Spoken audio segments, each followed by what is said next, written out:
Check 1 2 1 2 3 4. Test.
Hey everyone, we're getting ready to call our workshop meeting to order. I'll give everyone a chance to get to their seats.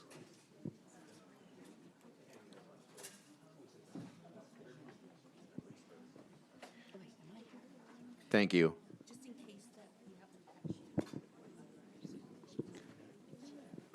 Okay, our workshop meeting is now called to order. Thanking my colleagues for taking the time to attend today's meeting. I think it's going to be a great discussion.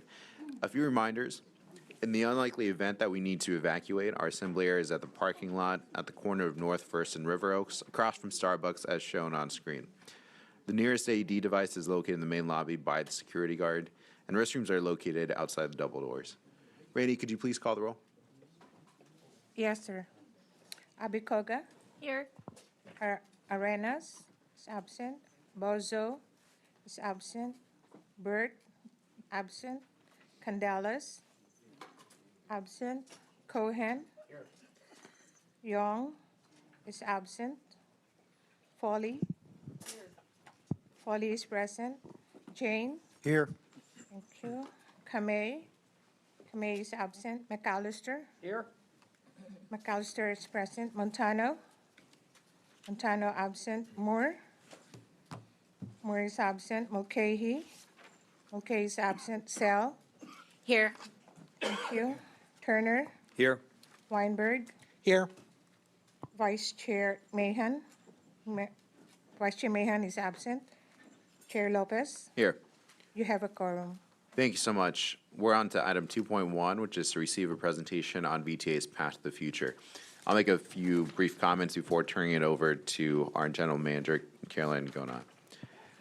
So thank you, everyone, for making the time today, both board members and audience members, and those listening online, for our second workshop, The Future of Transportation at VTA. We started this journey back in November with a board referral that many of us signed on to, directing staff to explore data-driven approaches to sustainable and transformative transit in Santa Clara County.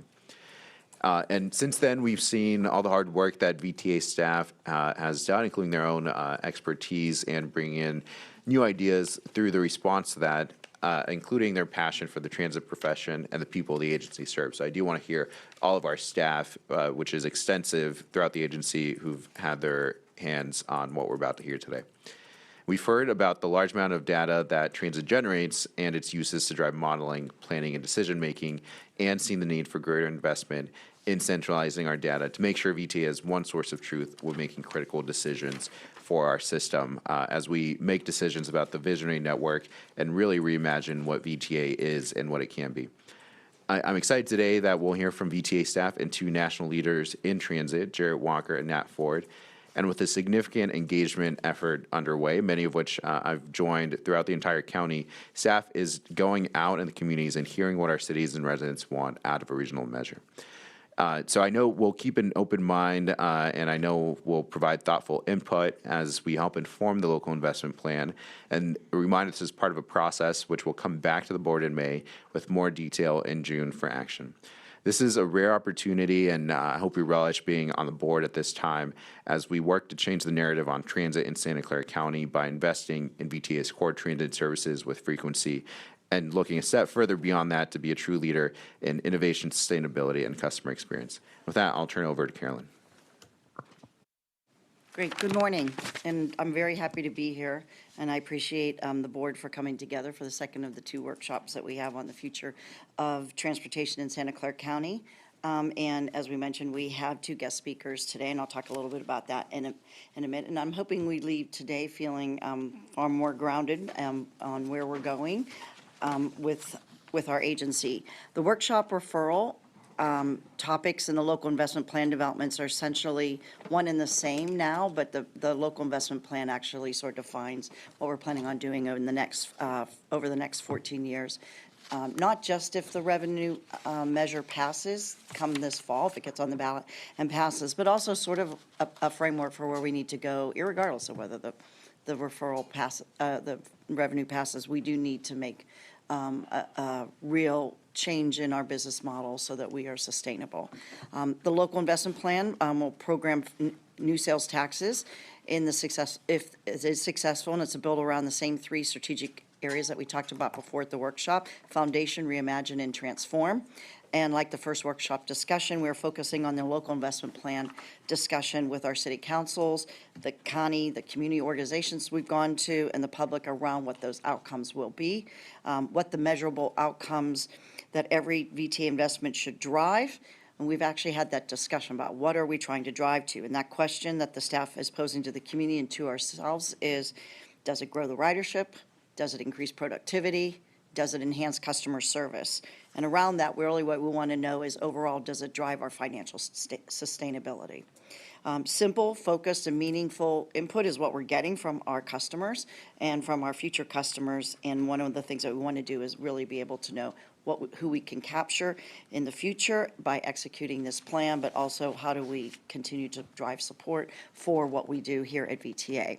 And as we drive deeper on the investment plan later in the morning, we're going to hear from Jarrett Walker on the fundamentals of our service plan, including the visionary network. Some of you were here when Jarrett was here before. I know John was. I think a few others were.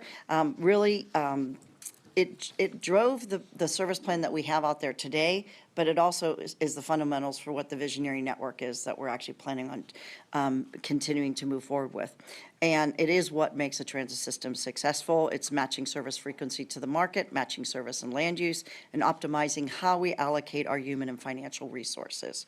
So I'm also excited for you to hear from a fellow CEO, Nat Ford, from Jacksonville Transportation Authority, who has extensive experience around the county and currently leads the Jacksonville, as I said, Jacksonville Transportation Authority. He's also a friend and a mentor to me. Nat has been at the forefront of the industry in innovation. He's been actually, for our industry, really the person who represents our industry around the world, and particularly around the country. And I'm really, really happy that he is here to be able to talk to our board today, because that is one of the things that he has been able to do is actually help, been able over the 14 years transform Jacksonville from being a transit agency to being a transportation authority, what we are, and being able to bring those mobility options and ideas and integrate innovation and take on those risks that innovation brings, but also having the board comfortable with taking those risks and understanding those challenges and opportunities. And that's one of the reasons why I have Nat here today. So we're doing the work that we need to do this. We're on this journey together, and we will drive this path forward. So that includes the local investment plan that we're going forward, looking at the outcomes that we want to have, and ultimately what improves the quality of life for our residents in this county. So at the end of the day, it's about our people, our employees, our customers, and our community. So with that, I'm going to hand it off to Sam to start the presentation, and we'll move forward. So thank you very much. Thank you very much, Carolyn. Thank you, members of the board, Chair. We really appreciate you making the time this morning for the second of our two workshops. As Carolyn alluded to, and the Chair, we've been doing a lot of work both internally and with the public, I think both as follow-up to the referral that set the two workshops in motion, but also, as you'll hear towards the end of today's agenda, on the local investment plan. And how do we synthesize those two things to make sure that we're staying focused on outcomes, staying focused on measurable outcomes, and ultimately get the support that we need to carry this measure forward. And first, just a quick overview just of the agenda. We already went through our welcomes. I will do a very quick Path to the Future workshop recap. That was the February 27th workshop. A very quick verbal update on an MTI perspective paper that is in the backup today, as well as some further VTA staff insights that will be provided shortly after the meeting. And then we'll walk in through Reimagine, both a recap of the 8 strategies that Jay Tyree walked through last time, but also hearing from Jarrett Walker, Transform, talking more about innovation, how we organize ourselves to be innovative while still not losing sight of our core responsibilities and our core mission here in Santa Clara County, and hearing from Mr. Ford, and then bringing it all together. So that includes the referral response from February, separate from the referral that set the workshops in motion, that was more about how do we structure ourselves for innovation, have a discussion, and then we'll move into local investment plan. So as our general manager has laid out, we've got an opportunity. And while transit ridership has recovered since the pandemic, we've got to stay laser focused on the three primary outcomes that I think is the real distillation of the board's November referral, which is what do we need to do here at VTA to grow our ridership, to increase our productivity, which is really getting at being the most efficient agency that we can be with finite taxpayer resources, enhance the customer experience, including safety, security, and cleanliness. If we can do these things in a financially sustainable way, we can drive ridership, of course, revenue, and ultimately improve our relevancy in this community and our reputation. And then diving into a tiny bit more detail, just because November may feel to some of us like it was forever ago, within the referral, we did talk about some specific key performance indicators, which I think you will hear throughout this workshop, but also as we are going out to our cities, many of your cities and the community, and talking about the local investment plan, because you can't manage what you can't measure.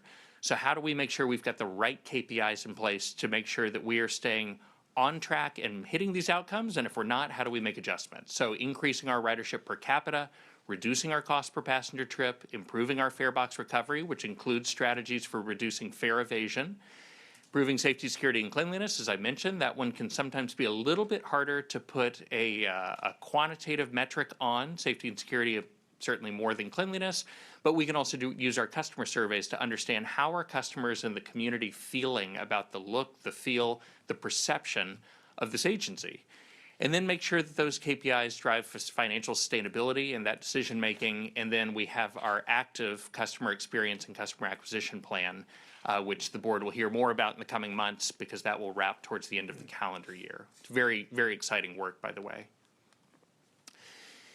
You saw some of these graphics in a different order at the first workshop, but I still feel like it's really important, especially because we find ourselves fortunate enough to have national experts here with us today, to put VTA into a national peer comparison. There are a lot of things that VTA does incredibly, incredibly well.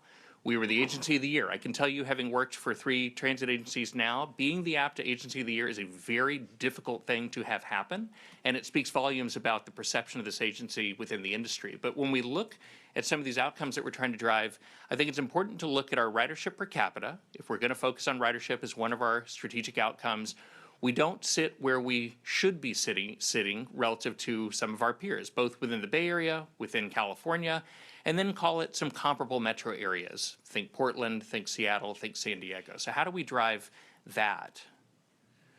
I think also getting a greater sense of urgency. I can tell you that there is a sense of urgency, but continuing to act on that to start bringing down our cost per rider, getting at efficiencies. You can see here that we find ourselves on the high end there. So how do we drive that down? One of the ways to reduce cost per rider, of course, is to have more ridership. So you've got one of our strategies, there are outcomes that we're pursuing that's going to drive this metric. And then combining investments in frequency that will drive both ridership and productivity. We'll talk more about this in the local investment plan portion of the workshop. We're hearing a lot of our cities and the public saying things that really get at what's in the visionary network, which Jarrett Walker and Jay Tyree and others who are here from VTA were a big part of. But it's how do we make sure that we're increasing our transit service per capita? How does VTA make sure that we're running the amounts of service that a diverse county service area of 2 million people deserves? You can see here, relative to our peers, we're closer to Sacramento or San Mateo County than we are to Portland or Seattle. And so moving the needle on the amount of service that we provide is going to move the needle on ridership, on efficiency, and on relevancy. And as you heard before, and as we are speaking to our cities, we will speak to the Board of Supervisors in a couple of weeks, and speaking to the public and community-based organizations, we're not only talking about the 3 primary outcomes, but we are also organizing the potential investments or interventions or projects around 3 strategic areas, which we have focused both workshops on as well, which is foundational. What are the investments that we can make that get at sort of the core of what we do, sort of a back-to-basics set of investments that leverages VTA's expertise, our existing data, to make sure that we're driving our decisions that way? Reimagine, which Jay presented on back at the February 27th workshop, which is how do we modernize our business model and improve our service delivery? How do we make sure that we are effectively and efficiently delivering on our service, increasing the levels of service? If we can get more efficient, if we can get speed improvement, there's a lot of ways that we can provide better service, more reliable service, more frequent service with the same amount of resources, or we can take one step beyond if that's the decision of voters and the board. And then transform. We touched on this towards the end of the last workshop, and this was really getting at what are some innovative either business processes or ways of delivering service or strategic partnerships or technologies can VTA, as the transit agency for Silicon Valley, harness to also drive those three outcomes? Not technology for technology's sake, but harnessing technology, harnessing innovative ways of doing business, of having very transparent public-facing dashboards to drive those outcomes that we're so focused on. And you'll hear, I think, a lot of really fascinating things that Mr. Ford has done, both in Jacksonville, but as an industry leader around the country on this front. And I'll pause just really quickly before I hand it over to Jay and just say that item number 3 in the agenda slide, it references both the MTI perspective paper, which is in backup. This was something because the board referral had requested independent insights into a lot of the things that were in the referral. And so we were able to partner with MTI, both myself and City of San Jose staff or the mayor's staff helped with the scoping of that. And I think that this is a really interesting, very valuable piece of work that they've done. We're really grateful to the Mineta Institute for partnering with us. And then we will also have a follow-up white paper that's really more about the foundation phase that you heard about, how we do modeling and what we can get from that, along with some written detail on the February board referral that you'll see either this week or certainly within the May board packet. So just calling your attention to that document. I'll also call your attention to, because it's in backup now, to a letter that the vice chair provided with some insights and comments from him as well. But with that, I will hand it over to Jay. Good morning, Jay Tyree. I'm Deputy Director of Transit Service and Capital Planning at VTA. So this slide here, this is a summary, a recap of the Reimagine effort. And that is essentially to modernize how we plan and deliver service in the county before we expand the amount of service in the visionary network.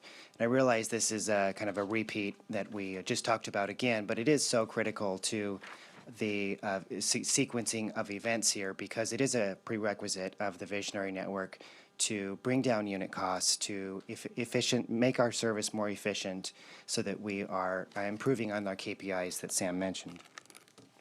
So the way that we do that is through these 8 core strategies that we talked about at the first board workshop. There are 8 core strategies, and they're themed around 3 major themes. One is improving our structural efficiency of planning and delivering service.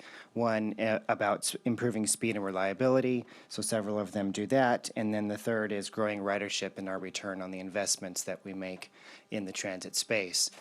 This slide also makes the point that the cities and VTA are co-investors of the outcomes of transit, and so this is why coordination and partnership is so important, and that we need our municipal partners' help and assistance in making the KPIs all improve in the transit space. So the fundamental structure of, I'm going to turn our attention to the fundamental structure of our network now. Our network is strong, and we are coming off of a major service redesign in late 2019. It is positioning VTA, and the fundamentals of our network are positioned VTA to grow ridership into the future. And so with that, I'm going to invite Jarrett Walker of Jarrett Walker and Associates to come up and join me to talk about the fundamentals of our network and how our network is positioned to deliver KPI growth in the future. If you don't know, Jarrett Walker is the industry's foremost expert on transit network design, so we are very lucky to have him here. He was instrumental and helped us to design the current network that we have now in the 2016 to 2019 development of the next network, which is the current network that we have. So with that, I'll turn it over to Jarrett. Thanks very much. And Jarrett, why don't you give a little bit of your background as well? Sure will, yeah. Thank you. So thanks very much. I'm Jarrett Walker, Jarrett Walker and Associates. I have been a consulting a consulting expert in public transit network planning for 35 years. My career got started here in the Bay Area. My very first job was at AC Transit in 1991. And then I was with a firm called Nelson Nygaard, based in the Bay Area for many years. I also did my PhD at Stanford, so I have experienced some of your transportation problems personally, although very long ago. I'm also the author of a book called Human Transit, which is the result of my years of finding that I needed to explain the same things over and over and wanting to explain them more clearly to people who really wanted to sit down and think about them.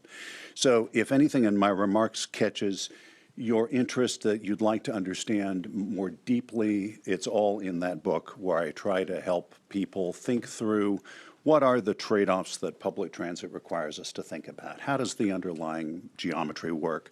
What are the challenges it puts before us? It's really what that book is about, meant to be very accessible and non-technical.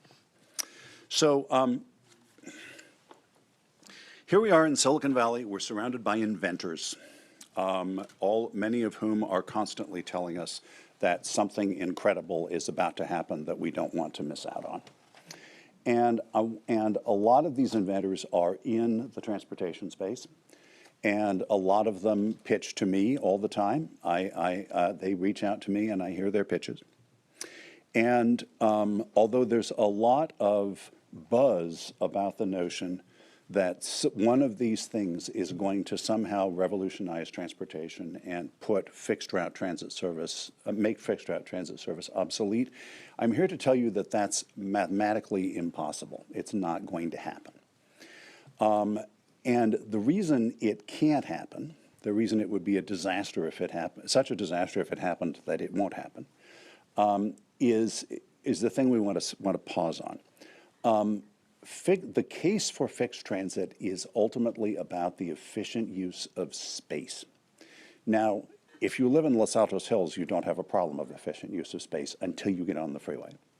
But but in downtown San Jose, we have a problem of efficient use of space. And more places are being built now that are going to be of the density of downtown San Jose.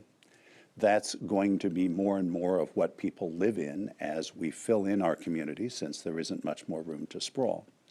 More and more places are going to not have enough space for everyone to get around in cars. And yet, when I listen to my inventor friends and the various people who come to me with pitches, they are almost always pitching a solution to what they imagine to be the problem of public transit, which is that you are sharing a vehicle with strangers. And they are starting with the notion that the solution to that is some sort of pod that will be like a car. And this pod may be hanging from a wire in a gondola. This pod may be rushing underground in a tunnel. This pod may be rushing along a surface, some sort of surface roadway like as in glideways, but it's always a pod, and it's always just you and the people you intend to travel with. That is always going to be a very inefficient use of space. You're going to be one person or two people in a pod built for 3 or 4 people. There's all the space between one pod and another, all the spaces needed to keep those pods organized. It's never going to be able to move the quantity of people cheaply enough to be highly affordable to lots of people the way good old shared public transit, buses and trains, are. Now, it may very well be a solution in parts of your community. Places of very low density, obviously, yes. I mean, in Los Altos Hills or Saratoga, it's not really a problem for everyone to use Waymo. The density is so low, they're not going to experience congestion until they get on the freeway. But in much of your region, which is going to continue growing denser, you are going to continue to need the incredible spatial efficiency that comes only from gathering people in larger vehicles. And that means running service in patterns that make people want to do that. Now, there's one thing happening out there in the world of innovation that could profoundly transform the math of public transit, and that is driverlessness. Now, that is probably for buses quite a ways away, but it's worth reviewing the math because the math is pretty powerful. So long as we have an employee in every vehicle, that employee is the main limitation on how much service we can run. Operating cost is mostly labor. So it is the cost of the employee's time that dominates our operating budget and ultimately constrains how much service we can offer. If we were ever to eliminate that labor cost, all forms of transit could be more abundant. But remember, that means truly having fewer than one employee per vehicle. It's not just replacing the driver with an attendant or something like that. You get those payoffs only when you're ready to completely eliminate all employees from the vehicle and have only a fixed number of employees monitoring the system. Now, as you probably know, this is a well-developed technology for rail. You can go up to Vancouver, Canada. It's been running for almost 40 years. It opened in 1986, the driverless rapid transit system there. Now, that is, of course, a rapid transit system. It's a rail system, so running between stations. And of course, it has roving security. It has buttons you can push to talk to an operator. But the basic insight there was that once a transit vehicle gets up to a certain size, and especially as the driver starts to be a little bit more protected in their own pod there at the front, there's often more that the folks at headquarters that you reach on the intercom, they can often do as much for you as the driver can in any kind of situation that arises. And that was ultimately the insight that led to driverless rail being possible. Now, I don't want to express an opinion about whether or when the actual driverless bus will happen and will be ready, and when it will be ready technologically and when we will be ready culturally for it. I think we're going to see this happen all over the world, and I don't know that you should expect to be first. But I do want to emphasize that although driverlessness does have the long-term ability to uncork a lot of abundance, it will never allow us to shrink everything down to little pods. It cannot just be Waymo, because you won't have enough space. So with that, I want to talk a little bit about how we got here, because I'm a little bit part of your history. I got to lead the consulting team for the network redesign that produced the network that went in 2019, and that is still the basic network that you operate now. And I want to make sure you all remember, since most of you weren't on the board then, how we got to that, and so that you can have a chance to make sure that that is what you still want. So the underlying problem that we were facing, which transit agencies are constantly facing, is that on the one hand, people wanted more ridership, and on the other hand, people wanted a bus everywhere. People wanted service to wherever they were, and people showed up with all kinds of needs all over the place and wondered why there wasn't service to them. And so I had to explain it this way. Set Santa Clara County aside for a moment. Let's just look at a simple imaginary town. This little town, the people and the dots represent people or jobs, so dots close together represent density. So in this town, about 70% of the stuff is along the two main streets, and about 30% is spread thinly everywhere else, like a lot of California. Concentrations and then vast expanses of single family with much lower demand. Okay, so what do I do with this town as a transit planner? Well, it depends on what the goal is. If the goal is ridership, if the only measure of success is how many people use the service, then this is the answer. The answer is to put all of my service on the two streets and provide excellent service to the 70% of people who are in places that I can get to them easily. And because of that, I cost effectively get good service to lots of people, really good service to them, and that makes them use it. But Mrs. Jones, who lives in the southeast corner of this town, or the city councilor who represents the southeast corner of this town, doesn't like this option. So Mrs. Jones and that city councilor are advocating for another goal of transit, which is a valid goal. It's just an opposite goal. And so if my goal is coverage, if my number one principle is how many people did I get close to, now I'm going to spread my service all over the town. Now I need 10 routes instead of 2. as a result, whereas those buses came every 10 minutes, these buses are going to come once an hour because I've spread them over 6 times as many route miles. So they're going to come a sixth as often. So these buses only come once an hour. Because they're coming once an hour, they're probably not coming when you need them. And therefore, if you have many choices, you're probably not going to use them. And that is, in fact, what we see everywhere. And so this is the ridership coverage trade-off. And the important thing is that these goals are both can be eloquently defended. There are eloquent arguments for both of them. They are both tied to some of the reasons that people vote for transit and support transit. So you think on the left about things that the ridership goal does. Well, it's the fiscally conservative thing to do because it gets you the most fare box revenue.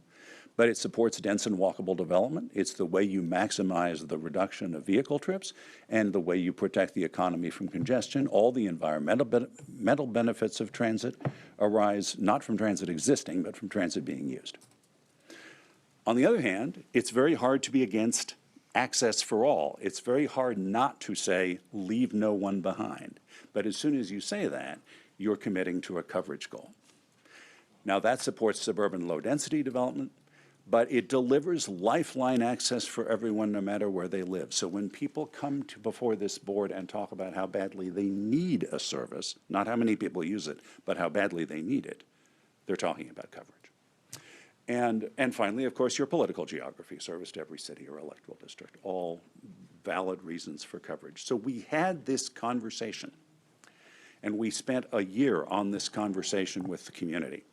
The existing system was, at that time, was only about 70% ridership. What does that mean? That means that 70% of the service was where it would be if ridership were the only goal, and 30% was doing coverage.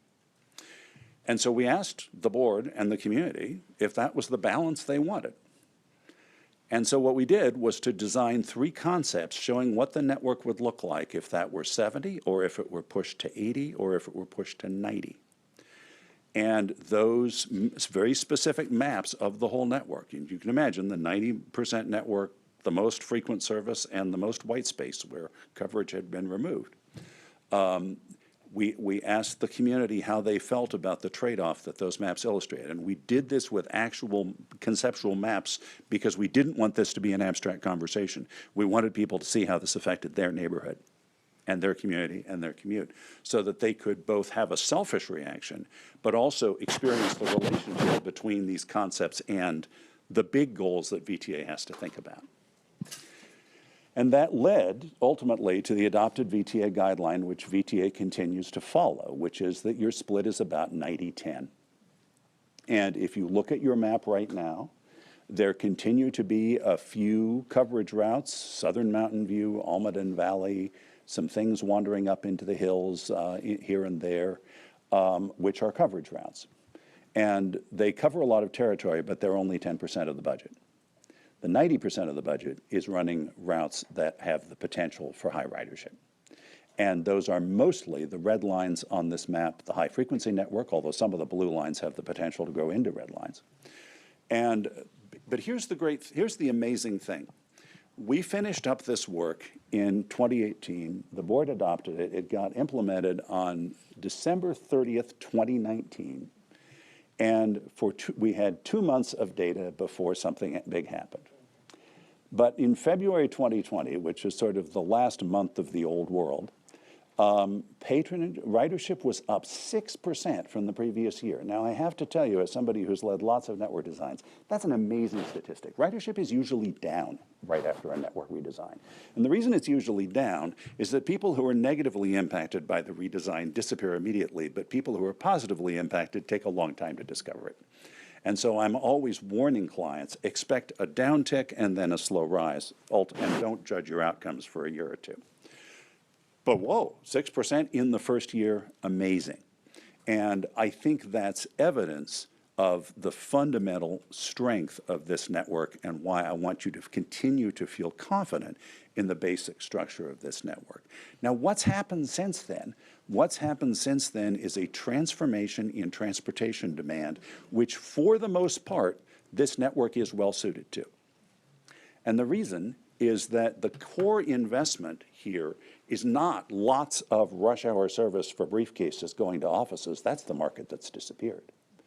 The core investment is service that's there all the time for all the needs of your life, daytime, evening, and weekend, so that people can choose to live in certain places where they can have a low car or no car lifestyle, where they can choose to live without a car, or where they can choose to share one car within a couple or a family and get by and prosper and have access to opportunities.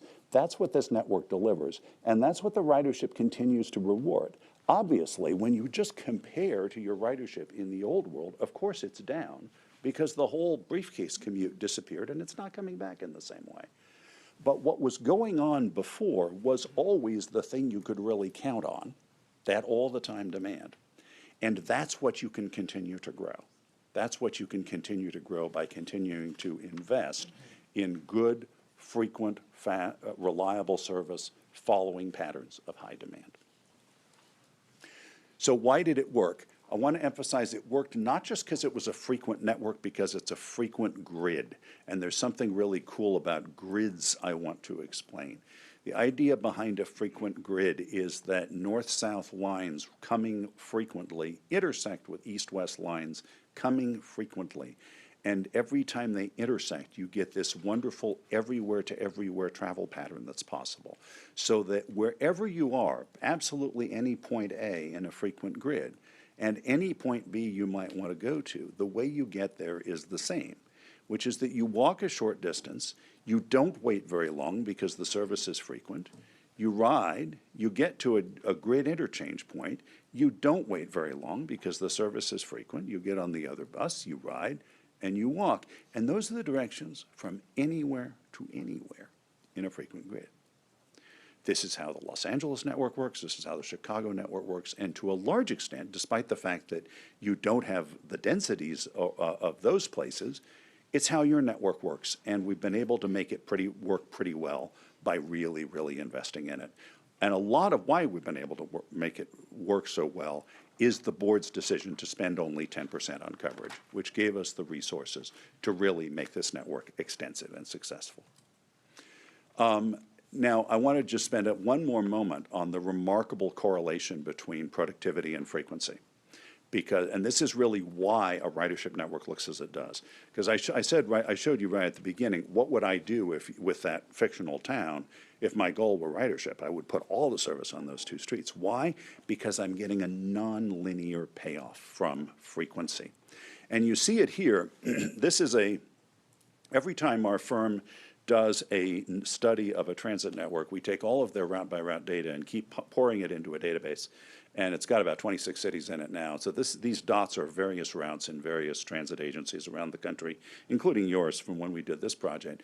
But you see that with the x-axis is frequency with higher frequency to the left. The y-axis is boardings per revenue hour, okay, ridership divided by quantity of service provided. Bang for buck if what you care about is ridership. So this ought to be a little shocking because twice the frequency means twice the revenue hours, which ought to pull that ratio down. But in fact, the overall observed relationship goes the other way. That in most transit agencies, the highest productivity routes are the ones with the most frequency. Now, those are, of course, tending to be the ones in the most favorable places. There's a land use element to this, too. I'm certainly not saying that you'll double the ridership of any route by doubling its frequency. But there is this overriding correlation. The same correlation can be observed in your own agency's data. Here are your own routes plotted in exactly the same way. And what you see here on the left in the 15-minute column are the blue, green, and orange light rail lines. You have one fixed route that actually ranks slightly above the weakest of the three light rail lines. But you see generally that your 15-minute network performing consistently well above your 30-minute network, which performs consistently well above your 60-minute services.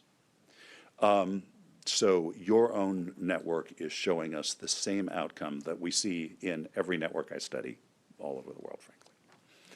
So when you look at the visionary network, and the reason we want to encourage you to trust it is that it is designed to build on this success, and this success is built, I want to emphasize, not just on data, although I've shown you some data, but math.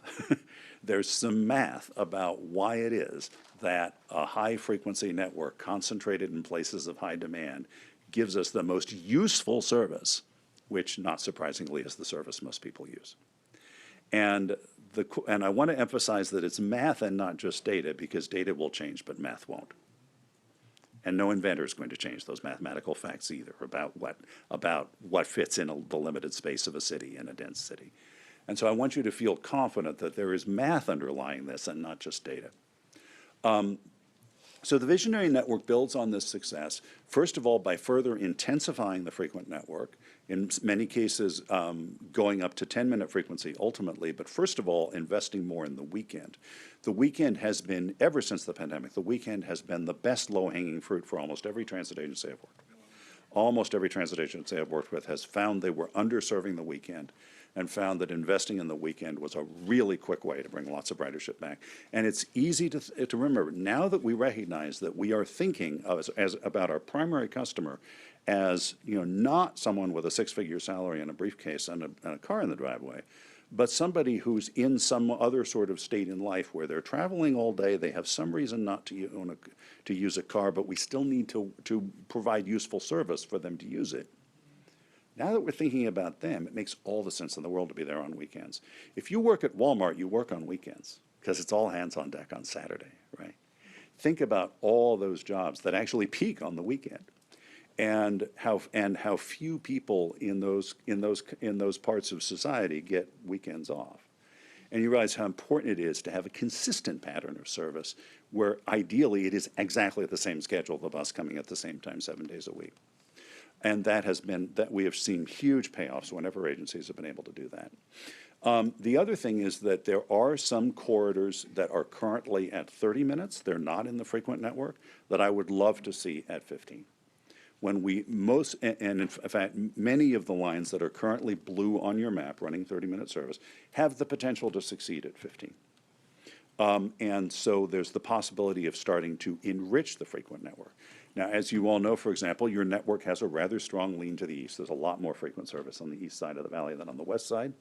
But there are opportunities on the west side of the valley for more of those corridors to turn frequent as part of the visionary network.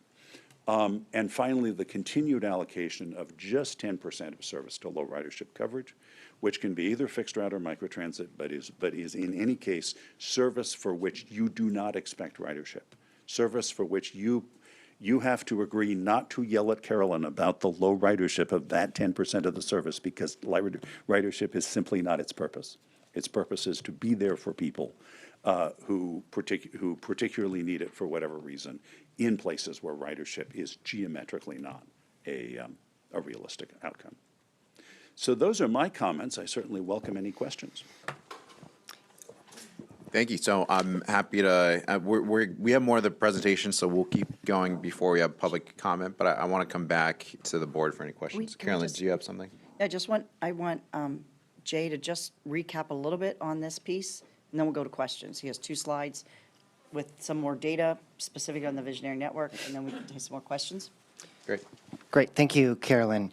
So I have 2 slides to recap and bring this all together. The first slide is about the visionary network, just reiterating the points and the framework by which this is a board-adopted vision for VTA's right level of transit service for our county. Like Jarrett said, improvements all across the board, more weekend service, more frequent service for every route in the system would have more frequency, expanded hours of service throughout the day, service in new areas, and then, of course, new alternative service models. So the visionary network builds upon the successes of the current network, the Next Network Foundation, and brings the right level of service to our county. And then when you bring it all together, when you combine the reimagine efforts, improvement in unit costs, so that's the first column there, and you add the visionary networks service increases, which are the middle columns there, the results are truly compelling. In significant increase in ridership, a significant decrease in the cost per passenger on all of these. When you bring the unit costs down, you can provide nearly twice the service in the visionary network at less than half the proportional cost increase. So that is why the reimagine elements are so important and prerequisite to make the visionary network a success. The bottom line is significant reductions in cost per passenger, a system that's more productive and more sustainable as a transit network. And I just want to note also that these figures here assume no changes in land use. So of course, we would work with the cities and work on aligning our land uses so that we can achieve even higher returns on the transit investment that we make. And so really, when we get the land uses right, the sky is the limit on these. And so we're really positioning ourselves for improvements in cost per passenger, unit costs, and ridership growth. So that's it. I will close out there and turn it back over to Carolyn. Yeah, I just want to, I think this was important to sort of have a background of sort of the network that we have, because we are going to be building on it. And, there's a lot of data behind what we do. Both Jay and I have worked as well on these types of studies. I've worked specifically for Jarrett at the consultant at Nelson Nygaard. Jay's worked at Nelson Nygaard as well. And so there's just a lot of emphasis. And, and our emphasis here has been really trying to increase service for those hours, weekend service, evening service and that, so that people, and it really did play out during the pandemic, because you had the essential workers. And those were the ones who still needed to take transit, and those were the ones who rode our service. And when we came back faster than a lot of other agencies. We came back faster than any other in the Bay Area, because we already had implemented the next network. So our bus service did start to recoup better than others did. And I think that's really important. I think I'm more sensitive to that, because I was a fast food worker who did take transit to work and worked weekends as at Winkies, which makes you happy to be hungry. And, and so I definitely know what it is like to try to take transit and take it on weekends and evenings, because I worked a shift till like 11 o'clock at night. So it was important to be able to do that. So I think I want to make sure that we're able to make sure that the service that we have works for everybody. And I do think what's also important is for light rail, if you saw that, they are higher ridership routes. We haven't been moving them because they are a little bit more costly, but I think with a modernization of the fleet to get, and actually I talked to Jared about this, there's a lot of costs that drive the rail, costs that are high, but a lot of those costs aren't just labor for the operator. They're in a lot of other areas for rail. And so we've been trying to cut those other costs down, which we have, and so our light rail costs, operating costs are going down. If we drive those costs down and we can get the ridership up by increasing just from 15 minutes to 10 minutes on some of those lines, we will see really good KPIs in those areas on the light rail, which we haven't seen. Like I said, we don't run as much service over to BART as BART runs into our BART stations. We don't meet train for train over there. So things like that is things that we need to be able to do to really make connectivity work in this region as well. So just wanted to wrap up and have this discussion today. I really appreciate Jared coming on board. Please feel free to ask any questions right now, and then we'll move on to the transformation section. Great. Come back to the board for any questions, and we'll go down this way. Director Kamei, then Director Weinberg. Thank you.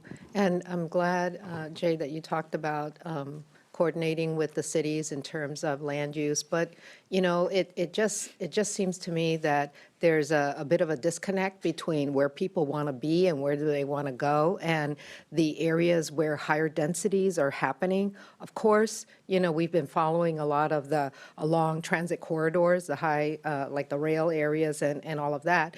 But there are plenty of places where it's being planned for higher densities, and the service is not there. So, and then now that we don't require parking for housing, it's a congestion issue. And so I'm just wondering, when do we catch up?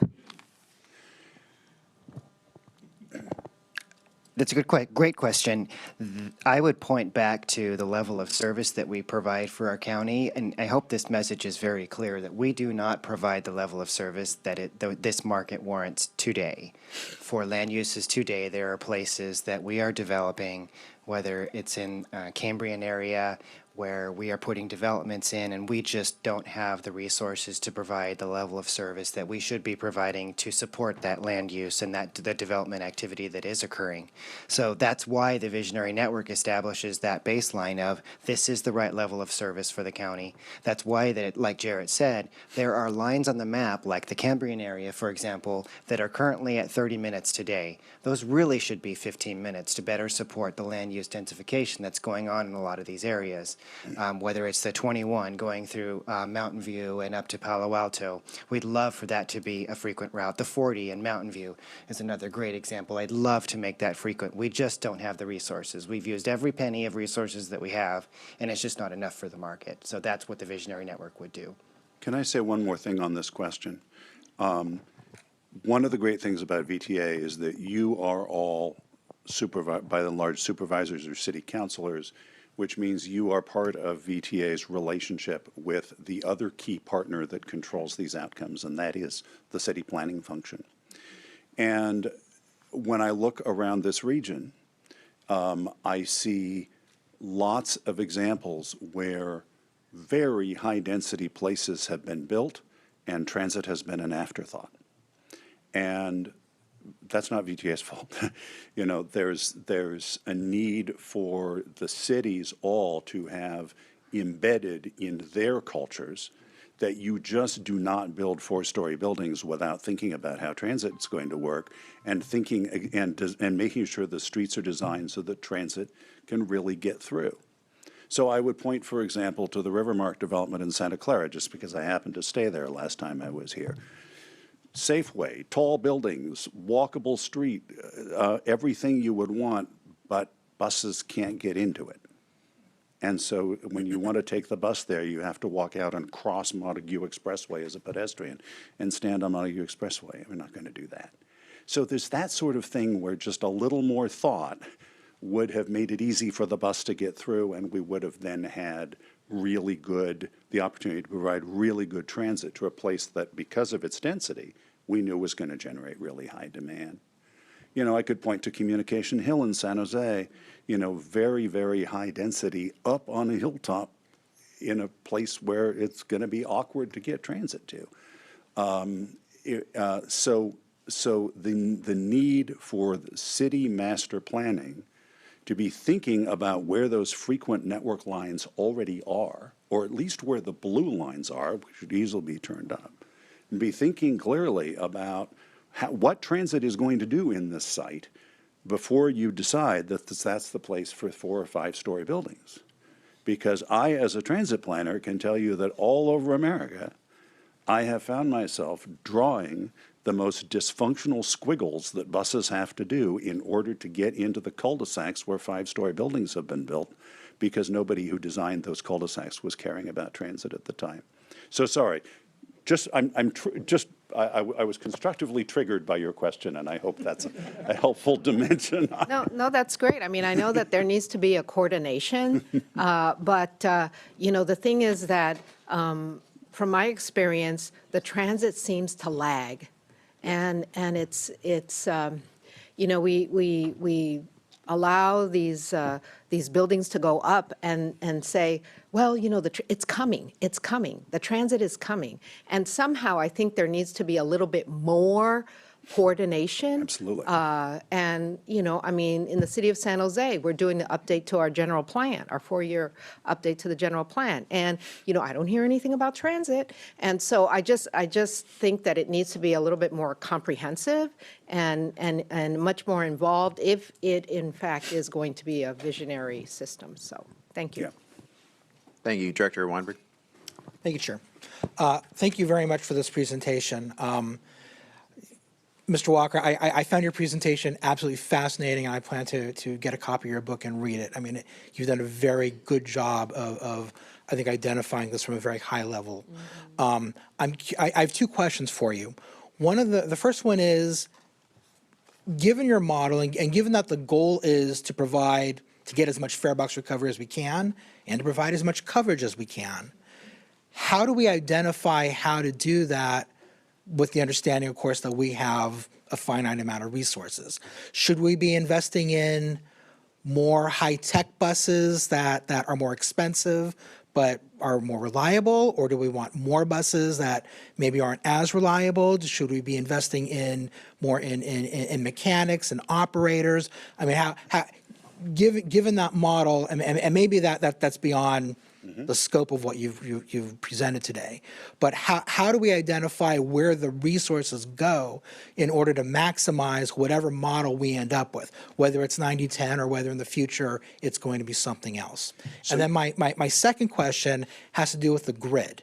It made a lot of sense to me, but the VTA, of course, does more than public transportation. We also do congestion management. And as part of that, we are actually incentivizing people to drive places. The most obvious example of that, I think, are the express lanes, which may make sense in reducing commute on 4-lane highways. I think 3-lane highways, that might be a different story, but that's the policy decision. But we are clearly incentivizing people to drive certain places based on how we are constructing roads. And it's not just, of course, the express lanes, but since we essentially are saying a value is people should drive from this point to that point, how does that adjust in what we do when we look at the grid for the public transportation part? I'm not sure I'm going to have too much to say about the second question, except to say that, yes, if your mission fundamentally puts you in the position of encouraging driving and providing alternatives to driving at the same time, you're probably experiencing some constructive tensions there, and it's probably good to be experiencing some tensions there.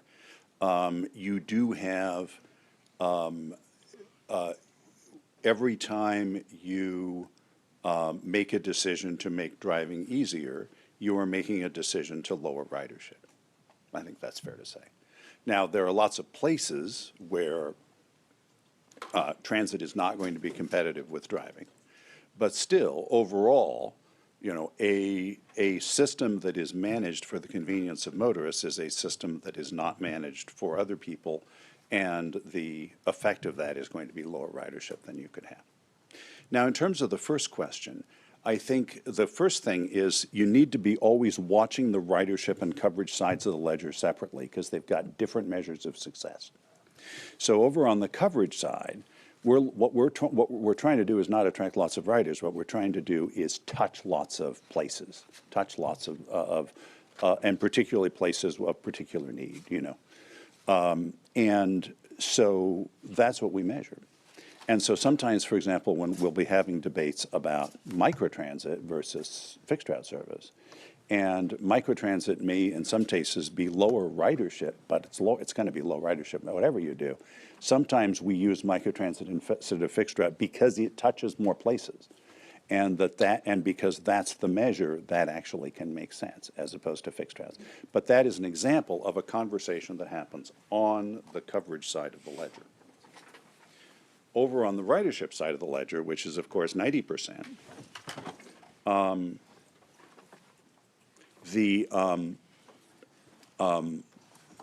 the thing that we have found is that we have to stay laser focused on travel time. We have to stay laser focused on total door-to-door travel time and the reliability of that travel time. So the example you used in your question were trade-offs specifically associated with reliability. Should we tolerate more breakdowns in order to save, or should we get better buses? So, and we can model that, with like the 95th percentile of travel time that sort of captures how often things fall apart. But what we're ultimately focused on is travel time, because what we're finding is that everybody has only 24 hours in the day, no matter how rich or poor they are. Everybody is economizing on time. A few people are in different situations. Retired people, people living on disability, are in different situations and may value time differently, but we have to stay laser focused on the people whose day is busy and complicated and who do not have a lot of time. And so I would generally say be focused on optimizing all the things that affect travel time pretty fundamentally. Now, that isn't to say also that you shouldn't care about other aspects of customer experience. I think there are other aspects of customer experience that are also critical. But that would be my high-level response, not to get into a lot of detail about particular issues to that question. Okay, thank you. Thank you. Director Foley, did you have? Yes, just Go a ahead. couple of comments. Jared, thank you for your presentation. I found it fascinating as well, and I don't usually buy these books, but this is a book that I will get as well because I think it's very informative. I appreciated your information about the inefficient use of space and how we have a finite amount of space, particularly in downtown or in San Jose. I want to push back a little bit, and first, Jay, I want to thank you for mentioning Cambrian as my district and an area that has a lack of transit, or what transit is there is the 30-minute wait time. But when it comes to address Councilmember Kamei's point and development, there are affordable housing projects going in all over the city, but particularly in Cambrian in my district, that we have no control because they're using federal or state legislation to where they are building. So they're not saying to us, okay, we need your approval on transit before we build here. They're saying, we want to build here, and we're trying to control how high it is based on the neighborhood makeup and a lot of other qualifications, but we basically have no control over that. We have a ministerial process, it's a checklist. Once they meet the checklist, they can build. And I'm thinking of a project in particular that will bring in 7 stories in a neighborhood of 1 to 2 story houses, that transit isn't on Coosier, just so you know, Coosier and Meridian. So we can bring some transit in there because it will be affordable housing. These will be tenants who are low income and they will need access to transit. So the question is, how do we, I hear you say that the city planning department needs to work more closely with VTA, but that can't happen many times in relation to the affordable housing projects and the state law and how they're allowed to go forward. We are constantly saying when we're meeting with the public, because they're saying, what are you going to do about transit? And we say, I hear myself saying it, oh, when we have the residents there, we'll lobby VTA and we will get those buses in. But in the visionary network, we need to make sure that it truly happens, because we're going to have a lot of people down there who have no access to, light rail's not down there, it's not easy to get around, they don't have cars for the most part, so we need them to find viable solutions. So I don't really have a question there, it's more of a comment and a statement and a reminder that Cambria needs some bus transportation, and that the 15 minutes is really important. The rider experience is really important. The safety is really important, and how we get the 90% riders, or how we focus on the 90%, is really important. But those safety issues, the cleanliness, all the ease, the first mile, last mile, all of those things are really, really important. So I'm glad we're having this conversation. There's a lot to discuss and then implement eventually when we are able to do so. If I could respond briefly in sort of on a high level. Sure. The thing to remember now, with your city councilor hat on, the thing to remember looking from the perspective of the city is that density wants more density. And if you're going to imagine a corridor that you want to have turned up to 15-minute service, that will depend on whether you, looking at that corridor, can see other opportunities for density. If you want that whole, if you've decided you want that whole corridor to be single-family houses, it's going to be hard for VTA to get to 15-minute service with just one 7-story building. Because ultimately the viability of the corridor is what's all along it and the sum of all of that. So that's why you can certainly lobby VTA, although I hope it's clear to you that VTA is doing what it can with the No, money it has, and that the issue is, hear you. and that it's really going to be a question of whether people choose to vote for more money. But also that it's always going to depend, when that corridor stacks up against a bunch of other priorities, it's always going to depend on the sum average of all the density along the corridor. One 7-story building, if the rest is single family, it may be tough. I understand, and of course, the neighbors Of course they do. don't Of course want they any do. more density. course They don't they want do. this project. But that's Yeah. what the No, city council I hear gets you, to and decide. I appreciate I just needed to express Right. my thoughts. Mm-hmm. Thank you. Go ahead, Director Turner. And I will just push back a little bit on the fact that city council does not get to decide. We're forced and faced with these state laws that tell us you're going to build. You're going to build this number of housing that then ends up being tripled because of the number of affordable housing units that we also have to build along with it. Right. So we don't get that say anymore. Yeah. And by the way, I'm a competitive kind of guy. I already bought the book as we were sitting here, so I'm just saying. I was going to say, Beat you to it. I was beat going you to say, it. we will buy it for the whole board. Oh, see, yeah, there you go. Cancel Well, your see, order, this- cancel your order, Mark. Seeing how what competitive Maybe we could does even to get you. Jared to sign them all. Yeah, you can give it to a friend. Yes, I'll do that for sure. But, and again, love the presentation. I'm just, I think in line with some other comments here, and I hate to repeat myself because I don't want to drag the meetings out, but it's just therapeutic to be able to say a few of these things. So the frustration I think we're all experiencing is with the state. The cities have very little say anymore in how we plan. We're forced to do some of these things. So I think where and this may already be occurring, is that we're going to be needing to do more partnering with the state in how cities, so it's state, cities, and then VTA, we're going to have to figure this out. Because the other thing that's happening, the speed at which we're having to approve projects continually increases. So we have very little time to say, hey, we need to now talk to other agencies, which takes more time, and now we're going to be penalized for not approving projects. So it comes down to the fact that we end up having to approve, build, and then lobby VTA.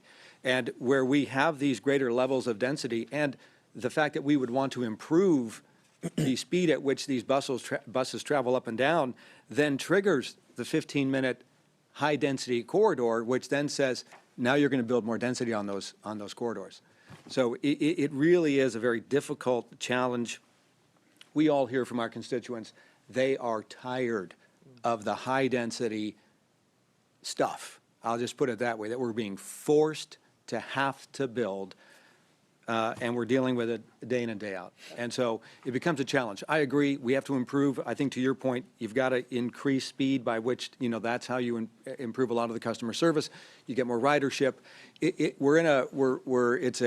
a really tough situation we're all trying to figure out. But I think we're going to have to include the state partners in order to give us the ability to work these out so that we can improve the ridership opportunities and have a little bit of relief on the city I planning think, side. and this is one of the reasons why, and we can move to the next section, one of the things that we have to remember is that a 40-foot bus isn't what's always going to work. And so Right. what are those other mobility options that we have that we need to talk about to serve these other areas? And I understand that we can't do we are getting pushed quicker because high density maybe wasn't planned the way we should have done it or whatever. I don't know whether, and how it's all done, so it gets thrown now in a hodgepodge way quickly. So, we've got to deal with it. The other thing is 40-foot buses aren't going to work everywhere. Right. And we're not going to be able to, play tag and hit them all. So one of the things is, what are our other options in the future Great. to deal with this? I want to keep it moving and focus on questions because we have limited time. We have another great speaker to hear from where we're going to have just as many questions come up, I'm sure. So, Director McAllister. Yes, I'd like to thank you for validating the wisdom of the board at the time that you made this. Because, of course, John was on. So I had that question. So in the time, the 6 years or so, how often do you require that the board or the demographics of how the valley has changed because of COVID, how often should that, the travel pattern be reviewed? You mean how often should we? Well, I had two questions thrown in there. How often should your the pattern that you had, that these are the major routes, still validate the data? And the second one is, does the traffic pattern has changed dramatically? Because I am one of those, I represent one of those 10% areas, Mountain View, that you mentioned 3 times for us. And how should that be affected and how that can be improved? So generally, I would say that a network redesign should be reviewed every 10 years or so. But I think what's happening right now is that the 2019 redesign, as part of this visionary network process, is being reviewed and is being found to be very strong. And that the major service planning problems now are about the coverage areas, Southern Mountain View, for example, but also some of the potential improvement corridors like Route 40, also in Mountain View. So there are, I think what we're saying is that staff has reviewed the network in the light of current demand patterns and the stated objectives, and find that the high ridership thing to do with that 90% of your resource that's devoted to ridership is to keep building on the network of frequent lines that you have. Thank you. Director Jane. I want to say kudos on the next network. Our ridership is back up to pre-pandemic levels, so that's really great. My concern is, how do we attract riders of choice? I have to confess that I drove here today. And, I think one of the key points of our visionary network is, like you said, total travel time. So we're looking at TSP as one of the transit signal priority. It's one of the key things to speed up our travel time, because if it takes me an hour to get somewhere and I can drive in 35 minutes, I'll probably drive.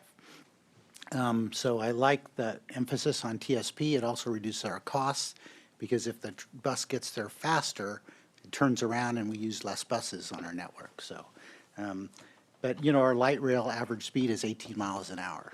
So, but attracting riders of choice, our transit app doesn't really serve people with cars. And I'm trying to live with N-1 cars in our household. And the thing about it is, like, if I want to go somewhere and my wife can drop me off a mile away, the transit app doesn't allow for that. There's no way to put that in and say, hey, I can get a ride to within a mile from my house. What is the best route from there to get to where I'm going? So I wanted to address the technology aspects of these apps and helping riders of choice.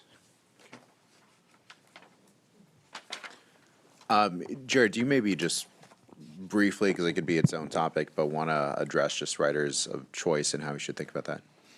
Okay. I have a caution about the term riders of choice or choice riders. It's important to remember that the overwhelming majority of people are in the middle of the spectrum between choice and dependent. And that if we think too much about someone who has a car in the driveway, likes driving, and that we have to get them to stop using their car, we are not focused on the segment of the market where it is easiest for us to grow. And the segment of the market where it is easiest for us to grow is people who already have some disincentive to driving.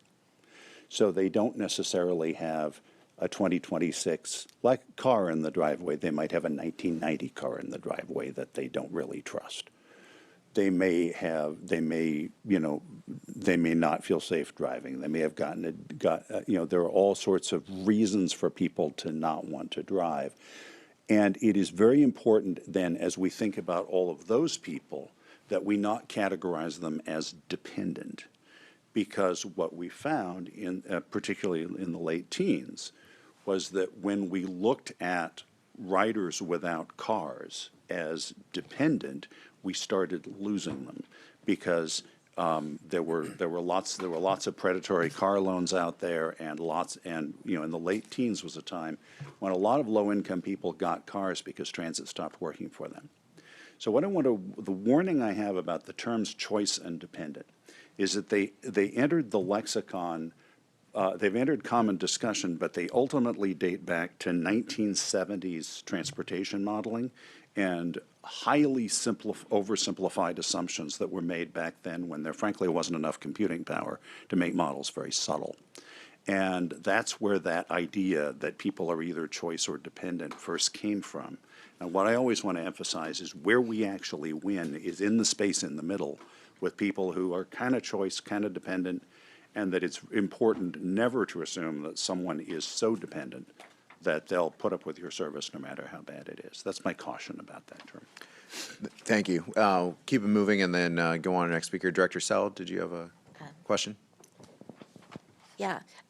So I just got on the VTA board in January, but it's not until last year. It's not until I got on the board that I started understanding this high frequency network, 90%, 10%, and that we have high ridership and more densification. Have you seen communities where they're densifying and they move towards doubling down on transit? And how has that happened? Sometimes it's like the chicken and an egg. Like, should we densify? Well, we don't have transit, or that. How in other communities have you seen it be successful that they've invested in density and invested in transit, and what kind of factors help that transition or help people? That's a big question. Doubling The one thing that I can emphasize is that where this has worked well, it is that first of all, from the perspective of a city, VTA has already put out a frequent network, and they are screaming at you to put density there and not somewhere else, because there they can already serve it with the resources that are out there. If you're going to put it somewhere else, you need to be thinking about whether it's a place that transit can even physically and efficiently get to. Is it, when you put out when you put high density just out on a hilltop somewhere, you're hypothesizing some sort of transit line that doesn't exist yet. Is that a line that even makes sense, right? So those are the things you have to be thinking about as a city. And it really does depend a lot on the details of the configuration. Is this on a logical line? Is it on a blue line that has a chance? Is it on a 30-minute line that could turn into a frequent line? Is there enough other stuff happening on that line that it's likely to be a candidate to be a frequent line?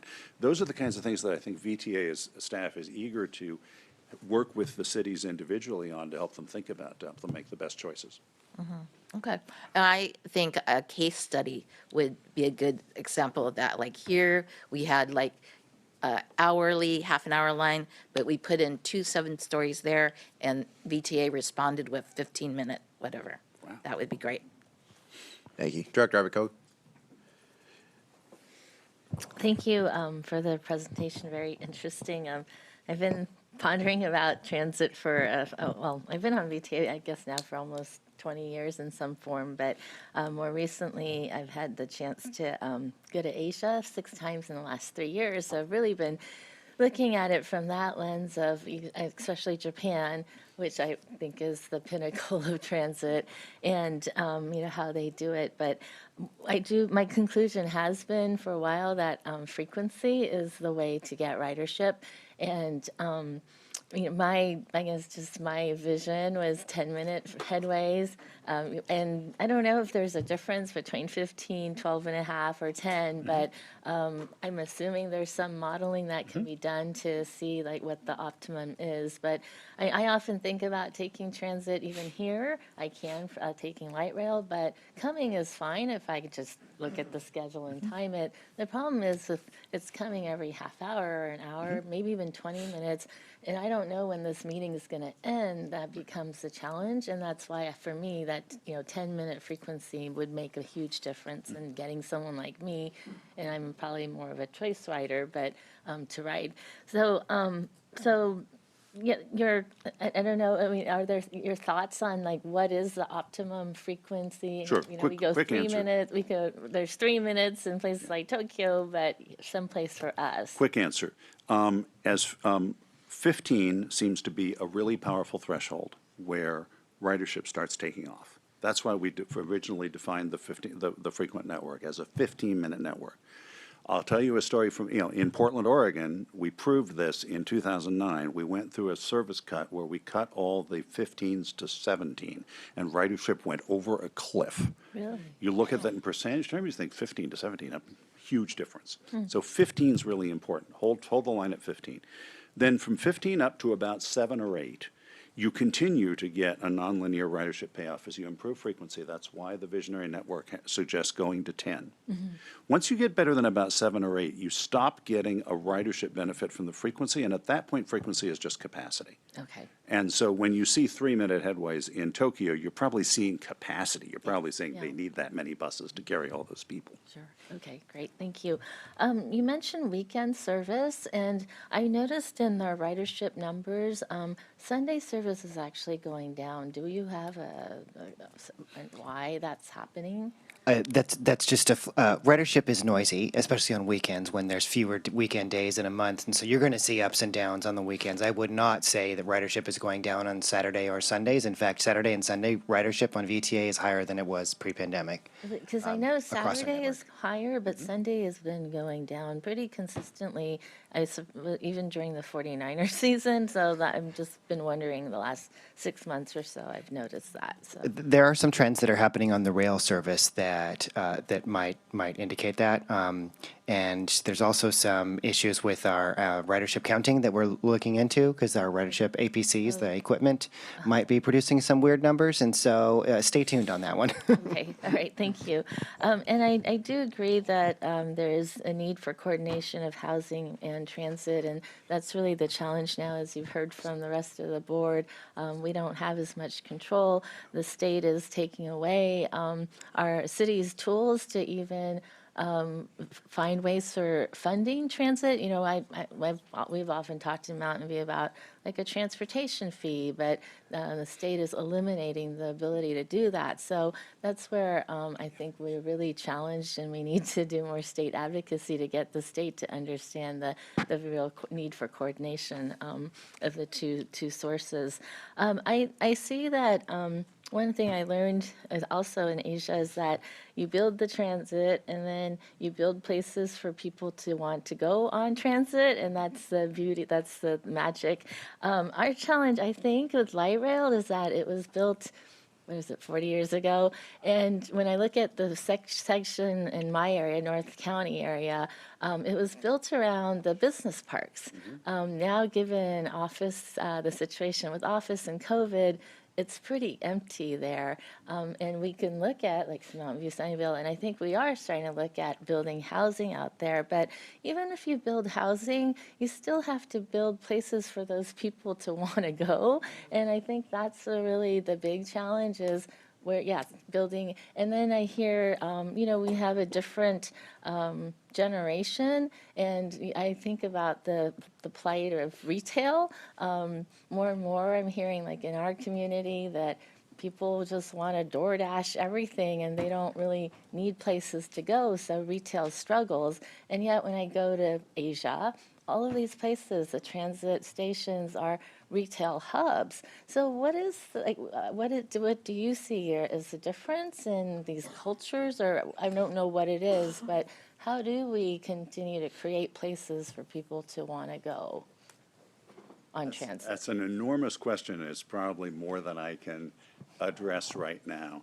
I will say that I will say generally to the board that if you want to be inspired by Asia and yet feel like what you're seeing is relevant culturally to California, you really owe it to yourself to spend some time in Vancouver, British Columbia. That's fair. Because Vancouver now is the city that I think is in North America showing what it looks like to do a nearly Asian level of transit in a North American context with a recognizably North American urban history.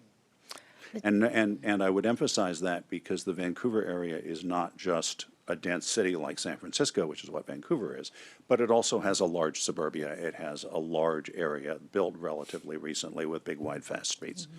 And it's really worth seeing. to see what's possible in a North American context. I think I would just leave it there in the interest of time, but it's an excellent thank you. And my husband's from Vancouver, so Great. I frequent it. I would recommend the rest of the board go if they haven't. But that goes to the last piece. And one thing about Canada is that they have higher taxes, frankly, to be able to support public infrastructure, which we don't. And this ties into the measure, the sales tax measure we're looking at in November, when you talk about 90%, 10%, which really makes a lot of sense. But the challenge in the funding is that, frankly, like my district, I'm a supervisorial district, District 5 has probably most of the 10%, and my voter turnout is twice as much as the center of San Jose. So how do we, we have to attract, right, these voters to vote for this measure, and so we have to give them something, and that's what we hear from the smaller cities, frankly. So I guess that's what I'm grappling is how do we make this case to the majority of voters who are probably in the 10% and the 90%. Right. I'll just leave it at that. Thank you.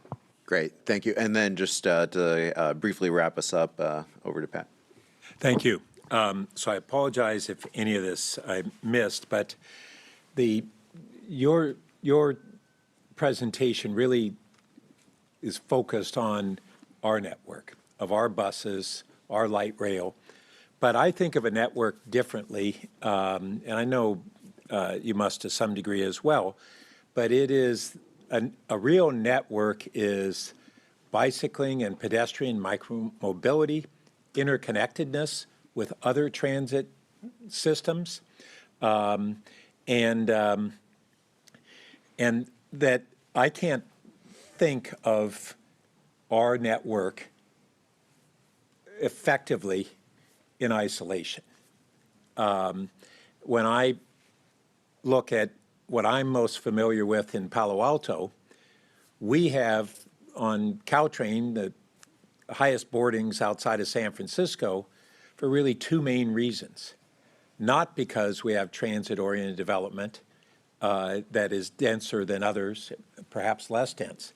It's because we have a real network on access, and we have a 25-year program of getting transit passes in the hands of workers and residents, and particularly lower income. And those efforts have been more effective than most others elsewhere. At MTC, we saw that over the last 15 years or so, we had 70% of our development was transit-oriented development. A huge success. So we had more residents adjacent to transit and a higher percentage. And yet, pre-COVID, we had a decline regionally in transit use, which begs the question of what's wrong with this picture. And the answer, as of right now at MTC, is, well, we need to do twice as much of the same of whatever wasn't quite working. Not that TOD is wrong, but it's inadequate. And so I just want to put that out on the table and make sure that we're really thinking more expansively than just our network and just that provide service and they will come. Great. I don't think anyone is just saying provide service, they will come. It depends on the type of service, and that's what I've been talking about. There are many instances around the Bay Area, and Palo Alto experiences a lot of them, where the inadequacy of public transit is very, very measurable. Dumbarton Bridge, for example, a bus once an hour most of the day. And yet enormous transportation potential that is largely not met, and where we largely force people to drive across the Dumbarton. So I do think that I would disagree with the characterization that there's something wrong that doubling the amount of what we do, which isn't quite working, is not going to work. I think it is going to work because the Bay Area is full of corridors that are underinvested, where the frequency is where the land use tells us transit would succeed, but where the frequency isn't there. So, so that would just be my response, but we could have a larger debate if you'd like. Well, thank you so much for your time, and board members for the thoughtful questions and input. We're going to keep moving to our next speaker, but thank you.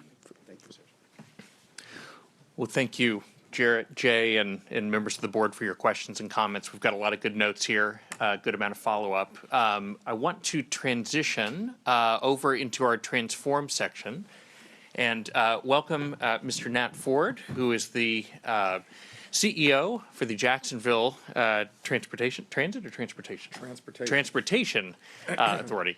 And real quick, just recap what we discussed at the last workshop in this area. And so we put out there that the central goal of transform relative to foundation and reimagine was how do we adopt new technologies and future-proof the agency and pursue innovation in a way that limits risk. Doesn't mean don't take risks, but isolates risks and puts people first. We talked about innovative ways to approach marketing and customer experience, and I mentioned that we've got a customer experience roadmap that is ongoing as we speak. I'm certain that there will be updates for the board, and we'll close that out towards the end of the calendar year. Strategic partnerships. This is both with our public sector partners, but also the private sector. How do we drive productivity? How do we make sure we continue to invest in our people, in our workforce, and diversify revenue, which I think VTA historically has done a very good job of through our robust TOD program. And before I hand it over to Mr. Ford, I don't know, Carolyn, any other comments that you have to make or by way of introduction? No, I just want to, just to let you know, and I think I said a little bit about this before, that, oh, I'm sorry. Just I want to let you know a little bit of, just before, we've been at the American Public Transportation Association, sit on the executive committee. This has been an area that has been continued to look at is how do we continue to look at innovation always, but then as these technologies are coming along, particularly autonomous vehicles, artificial intelligence, just when zero emission fleets are coming forward, how do we get our workforce prepared? How do we move our agencies forward in these areas? But Nat has really come on board, particularly in his agency 14 years ago. He did work at BART. He was at Muni, ran Muni for a while as well.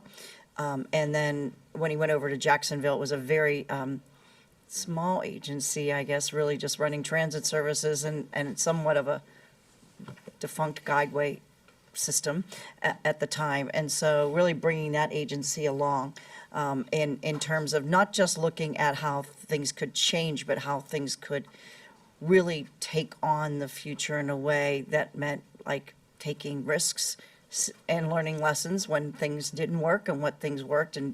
And so really we've learned a lot of lessons from him, and he spoke all over the world about this.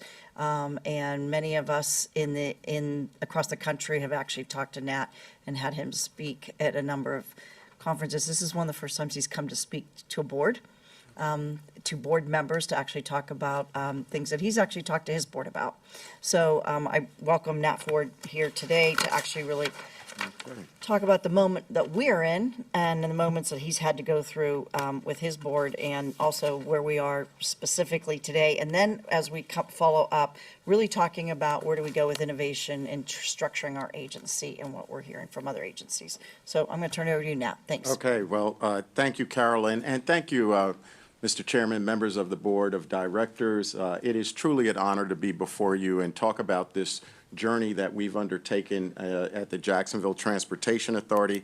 By way of background, I think Carolyn gave you a bit of it, but started my career 4 decades ago with the New York City transit system, and then got recruited to work at BART for a number of years, then back to the East Coast in Atlanta right after the Olympics, eventually became their CEO, and then CEO of the San Francisco MTA, and then Jacksonville came calling, and it's just having a chance to travel across our country and work in various different communities.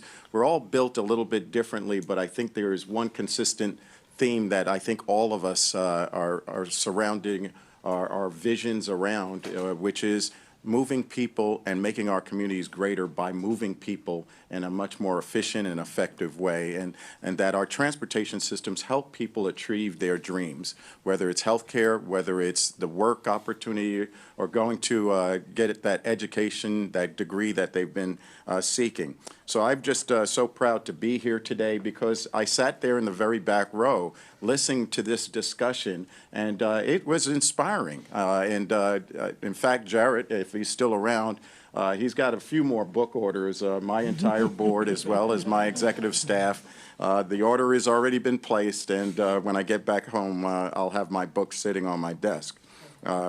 So by way of just background, in terms of the JTA, we started out in the 1950s as a expressway road building organization, and then in the 1970s, we took over public transportation. So similar to your organization, we're not just public transit, we actually are more broad in terms of our responsibilities, and that's what really gets me excited. I think to the gentleman's comment earlier about walking and biking and complete streets as it relates to public transportation, I truly believe and speak to the need for us to look at ourselves as being mobility authorities. And I think a couple of weeks ago, I said that at the CEO conference, and some of my peers gasped in terms of my comment. But truly, I think if it's moving people in our communities, we have a role and responsibility, and I think technology is driving us in that direction. So whether you're walking, biking, some days you're driving a car, and other days you're taking public transportation, we should have some coordinated, synthesized solution for our community. So I'd like to talk to you about the transformation of the JTA around moving people, but using and leveraging technology. We are a road building organization that does public transportation. In terms of public transportation, first mile, last mile, and density is one of our biggest challenges, and we cover 870 square miles. So the city of Jacksonville, largest city by geography in the United States. And so that has its challenges as it relates to public transportation right from the start in terms of density of riders. We operate the automated people mover called the Skyway, and that's what led to our solution I'll present to you today. We operate the St. Johns River Ferry, First Coast Flyer BRT, so 58 miles of bus rapid transit, largest bus rapid transit network in Southeast United States, fixed route services, Connection and Connection Plus. So those are both of our paratransit operations. Connection is your historical paratransit services, 24-hour reservation, and then we pick you up the next day and take you to your destination. And then Connection Plus was in 2019, we wanted to ensure that our disabled community had the same flexibility that our able-bodied customers had, so they're able to make a call and we pick them up within an hour and take them to their destination, and that is the Connection Plus service. And then we have 14 ready ride zones. As I mentioned, density is a challenge, and when we talk about first mile, last mile, and the design of our city and the sprawl, we found that microtransit was a much more efficient way to deal with lower density areas in our community. But this story I'm going to tell you about is a story about transformation of the organization.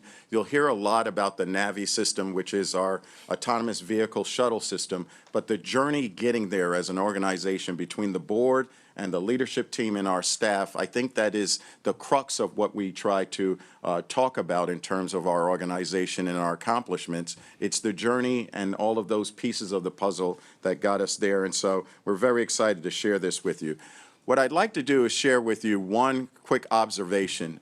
We're in probably the most transformative time in terms of transportation in general.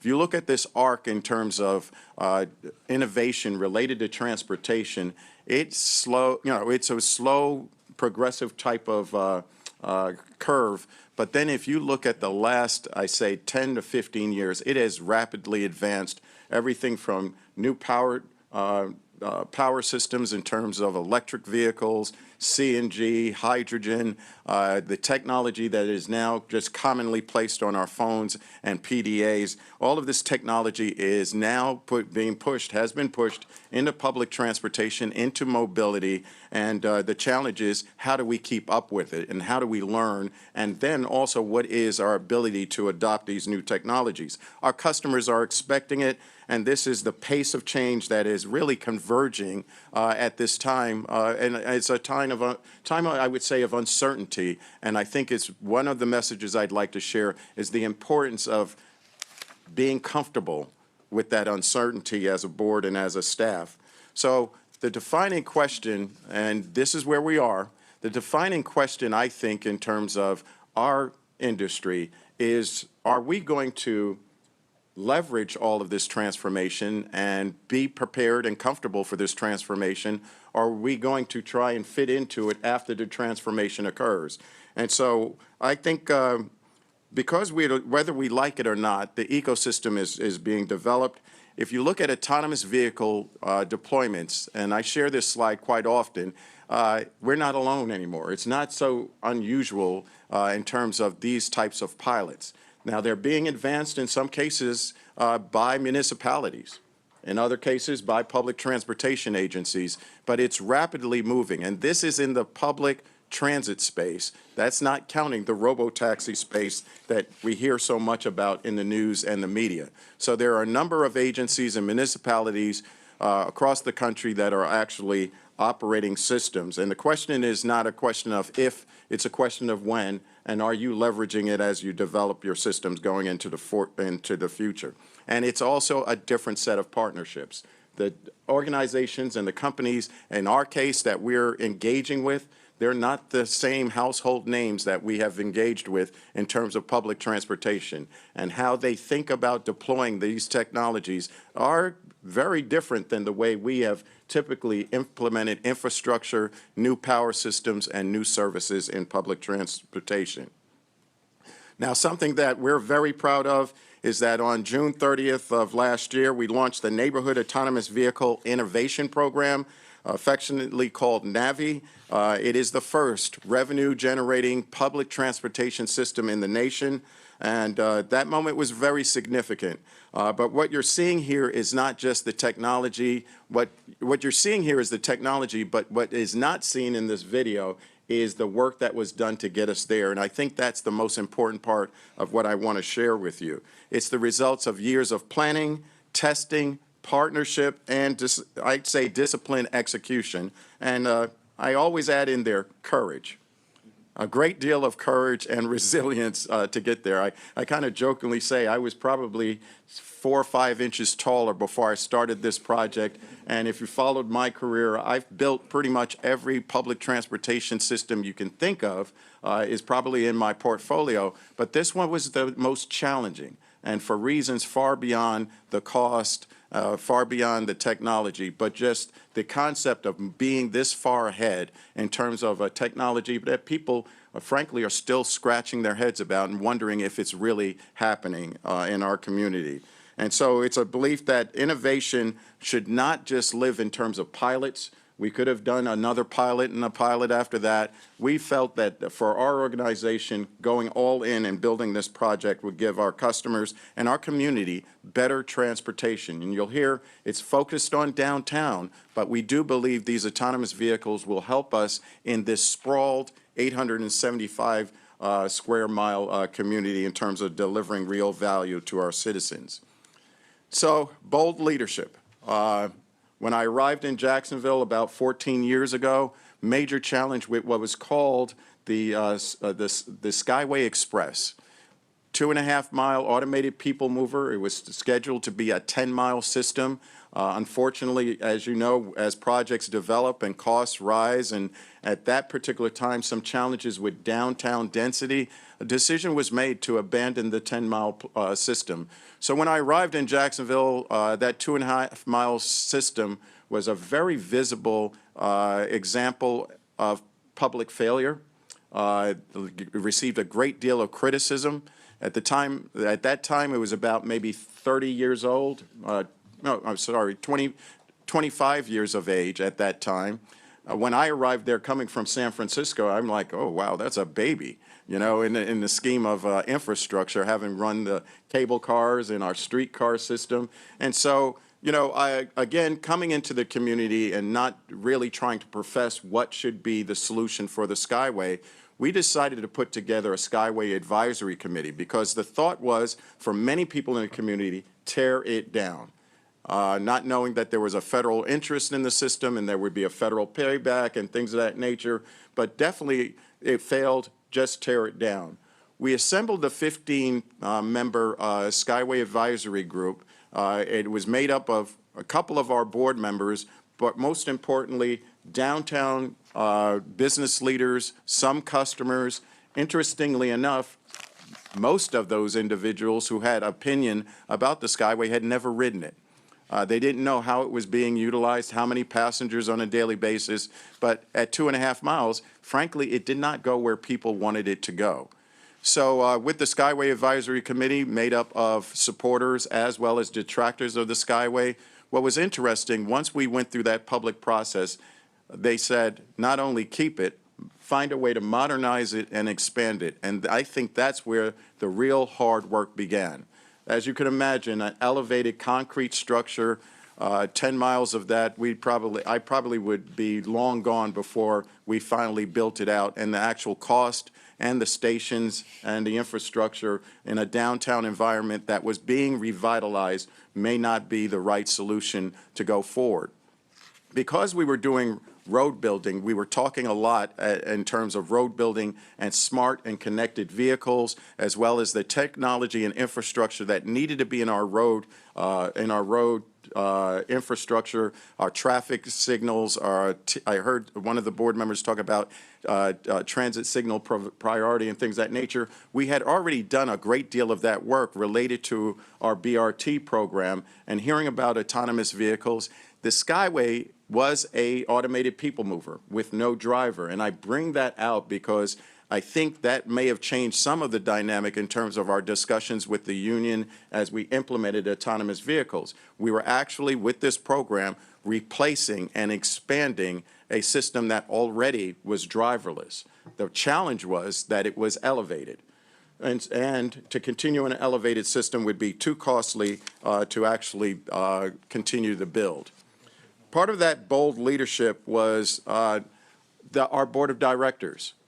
We brought to them a concept in terms of satisfying that mandate of maintaining and expanding the Skyway. We brought them a very innovative solution, which was the ultimate urban circulator, also called the U2C, where we would actually take the autonomous vehicles and use the aerial structure that still had federal investment and sound for another 20 to 30 years at that point in terms of the useful life, and how could we repurpose it to actually be a roadway at elevation that take advantage of the federal investment as well as the city's investment, our taxpayers' investment, repurposed it, and then conclude with the full 10-mile system that was originally designed for our community. So the decision clearly required balancing the risk of these new technologies, the cost, public perception, as well as the long-term value of doing this retrofit. We're in the middle of the preliminary design and engineering piece on the Skyway structure. We've got 5 options. One is an option that does look at tearing it down, but the main option that is being examined is that conversion as originally laid out in terms of our plan for the U2C. But most importantly, the board governance giving us the green light to move forward with something that had some risk and had some, but it had a greater potential, and I'll explain what actually happened that really solidified that this was an excellent decision for our community. So this is the vision for the future. Phase 1 of the project in 2019, the Bay Street Innovation Corridor, now called NAVI, was the first phase of the program.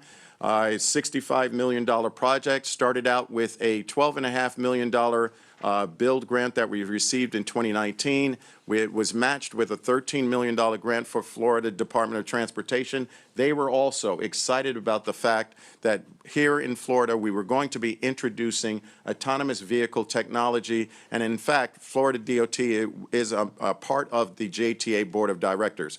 go back a bit. In terms of our board of directors, it's made up of 4 members appointed by the governor of Florida, and then 3 members that are appointed and confirmed by the city of Jacksonville. So we are actually a state special district with unique powers as it relates to contracting and decision-making from an independence standpoint.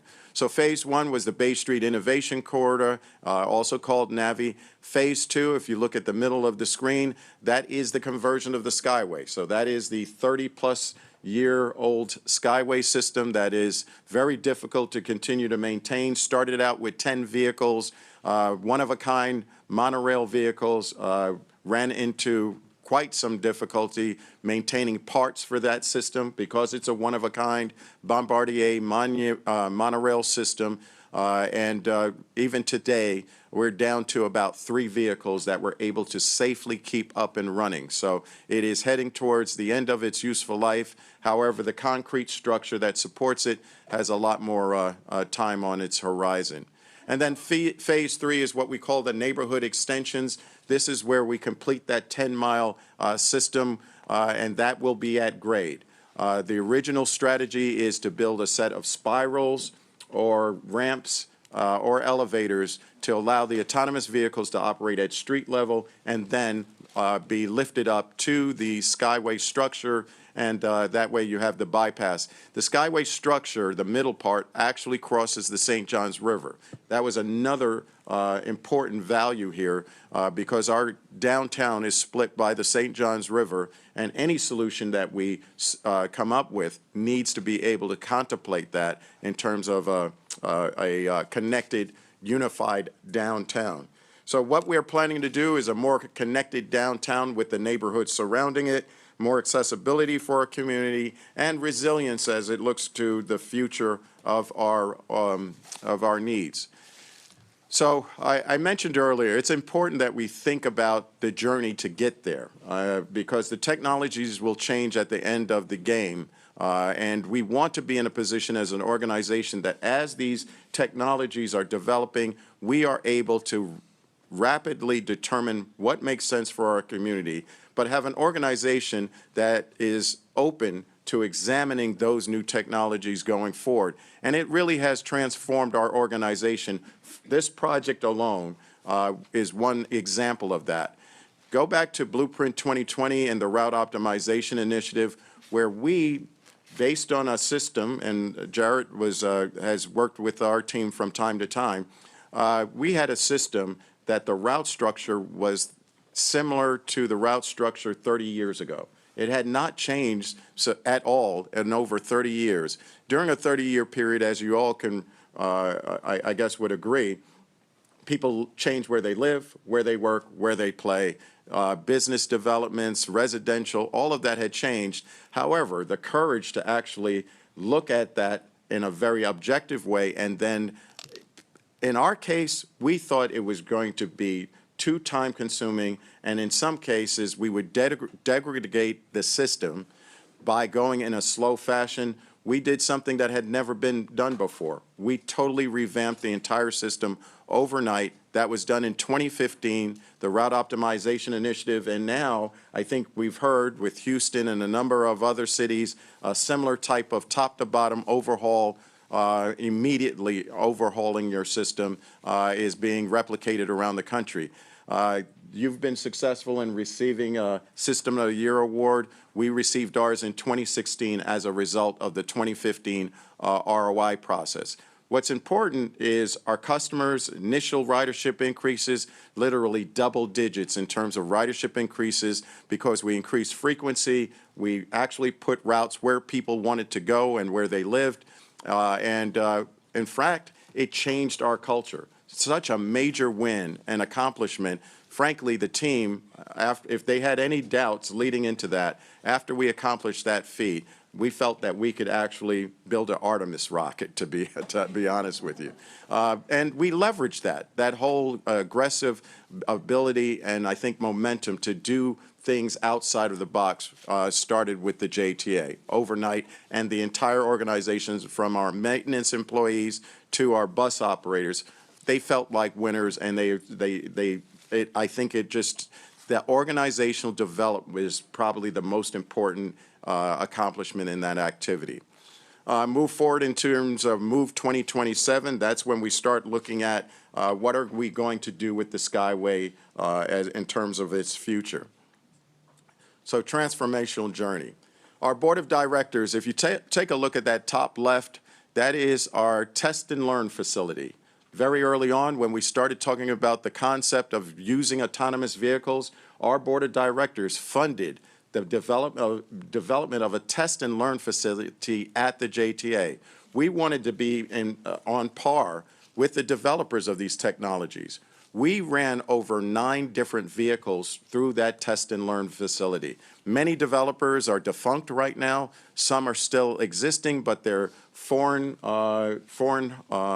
companies that, from a Buy America standpoint, we could not ultimately use them. But we used the test and learn facility to truly understand what would be the procurement process and the technologies that we're developing, how mature they were. And one thing we found out is, while these folks who were working on autonomous vehicles were probably some of the brightest people we know, the challenge is they didn't know public transportation. They didn't know about ADA requirements. They didn't know about level boarding and things of that nature. They were focused on moving a vehicle, making sure it had seats in it, and that was their attempt at that time to enter into public transportation. We developed something called the Golden 20, and even today, people refer to that Golden 20 as kind of the baseline in terms of how these manufacturers of these new vehicles are making sure that their vehicles can be used in public transportation and meet the minimum requirements of the VTA for a vehicle that is in our services. We also, at that same time, partnered with Florida State College of Jacksonville, recognizing the workforce of the future. How are we going to prepare our maintainers and our employees to actually maintain these advanced tech systems?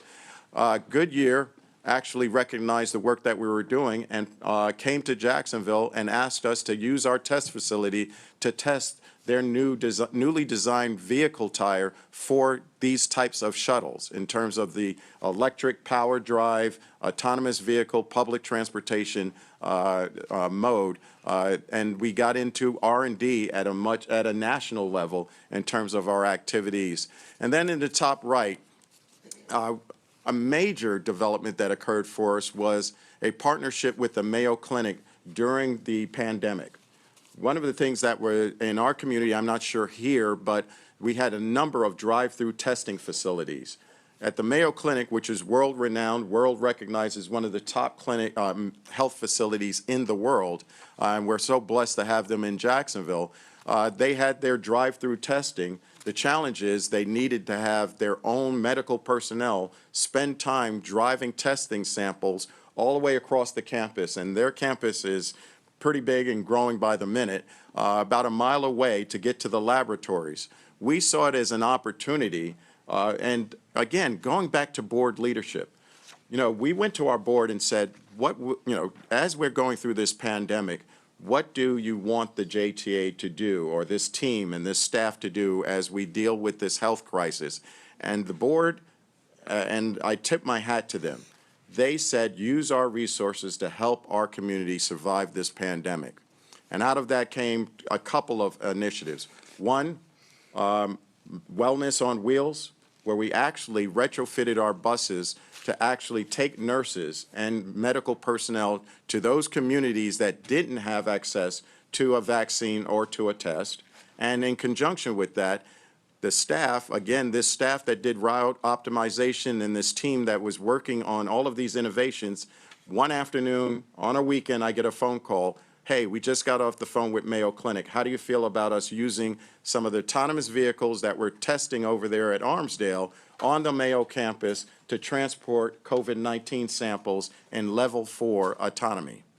Now, level 4 autonomy, private campus, that was an opportunity for us, one, to learn as the JTA, but also for us to have a very visible example of the JTA's role in helping our community survive this pandemic.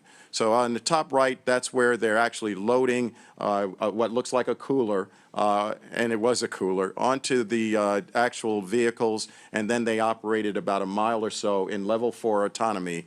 We learned and we helped out our community in terms of this deployment. So reimagining our infrastructure, here's where we are at today. The Skyway conversion. On the far left is our historic legacy Skyway vehicles. We're down to 3 of them because of parts issues and maintaining this 30-plus-year-old system. And then that was on the right, you see the Navi operating on that elevated structure. The very beginnings of the Skyway system was a roadway at elevation, so it was a flat track in the very beginning.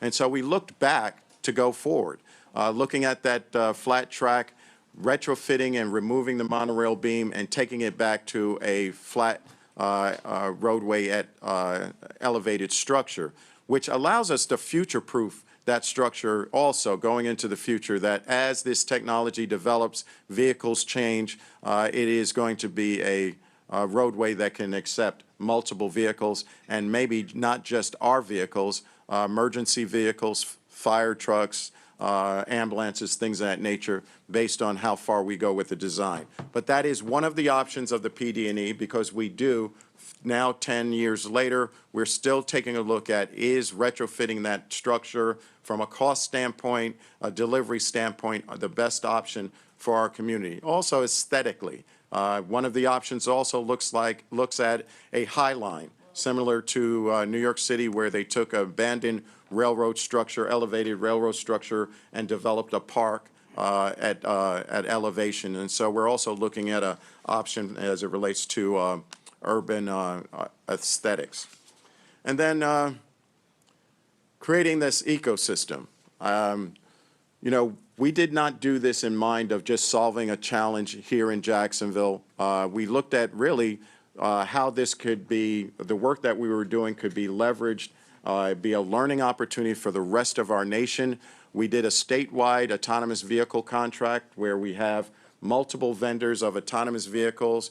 The work has already been done. Procurement has already been done. If your community can benefit from contracts that have been done from a federal procurement process and checks the box, you can draw down off of the statewide contract in the state of Florida for multiple form factors of autonomous vehicles. I mentioned earlier the FSCJ partnership. That has been great for us. Now, I think that helped in multiple ways. Our workforce saw that we were very concerned about their livelihoods going in the future. And this was a very visible example of that. We started developing a curriculum for teaching maintenance technicians how to maintain these vehicles, the sensors, the radar, the LiDAR systems, how to calibrate those systems on our vehicles. So that formal partnership with FSCJ has been in place for years. The community engagement. If you take a look at that top right picture, those are kids. We took the autonomous vehicles on a roadshow through Duval County Public Schools for years leading up to the actual launch of our project. We felt for those, the young people may have more receptiveness to these new technologies, and so we actually outfitted one of our buses to be a mobile classroom. We'd drop off one of these vehicles, we'd walk them through and then bring them into the classroom and then actually do kind of a lesson on autonomous vehicles, robotics, and higher technologies in our community. And so we also thought from a public engagement standpoint, having that child come back home and talk to their parents about, look what I learned today about driverless vehicles would garner us support from our taxpayers. All of this ecosystem led to a major development. You have it in the information that was passed out, a economic impact report related to a company called Holon. Holon is a subsidiary of the Benteler Corporation, a 150-year-old German automotive-grade manufacturing company. They do rolled steel, everything for pipelines to certain car makers. I don't want to do a commercial for anyone in particular, but for numerous high-end, expensive automobiles in our nation. They do a lot of the framework and things of that nature. They decided, Benteler, to spin off a AV manufacturing vehicle, and it's called the Holon Urban.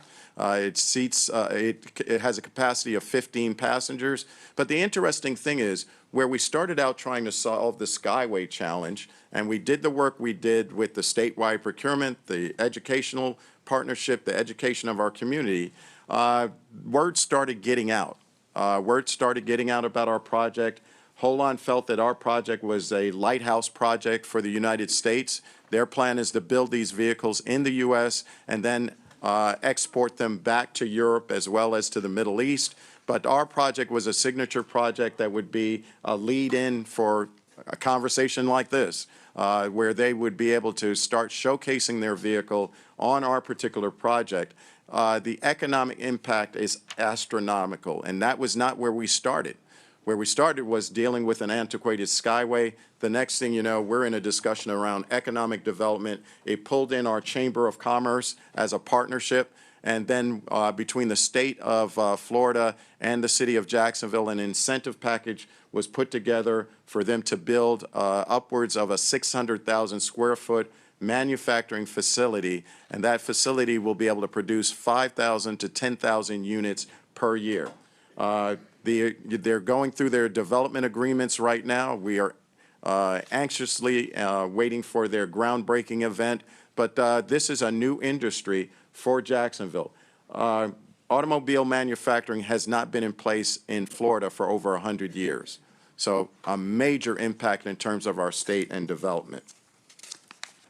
Okay, right, and you'll get a chance to see here, the economic impact is monumental. It will, once in full production, we're talking about an annuity of about 87 million years in economic impact for our community, and you can see, you could read here the number of jobs that it's actually creating for our community.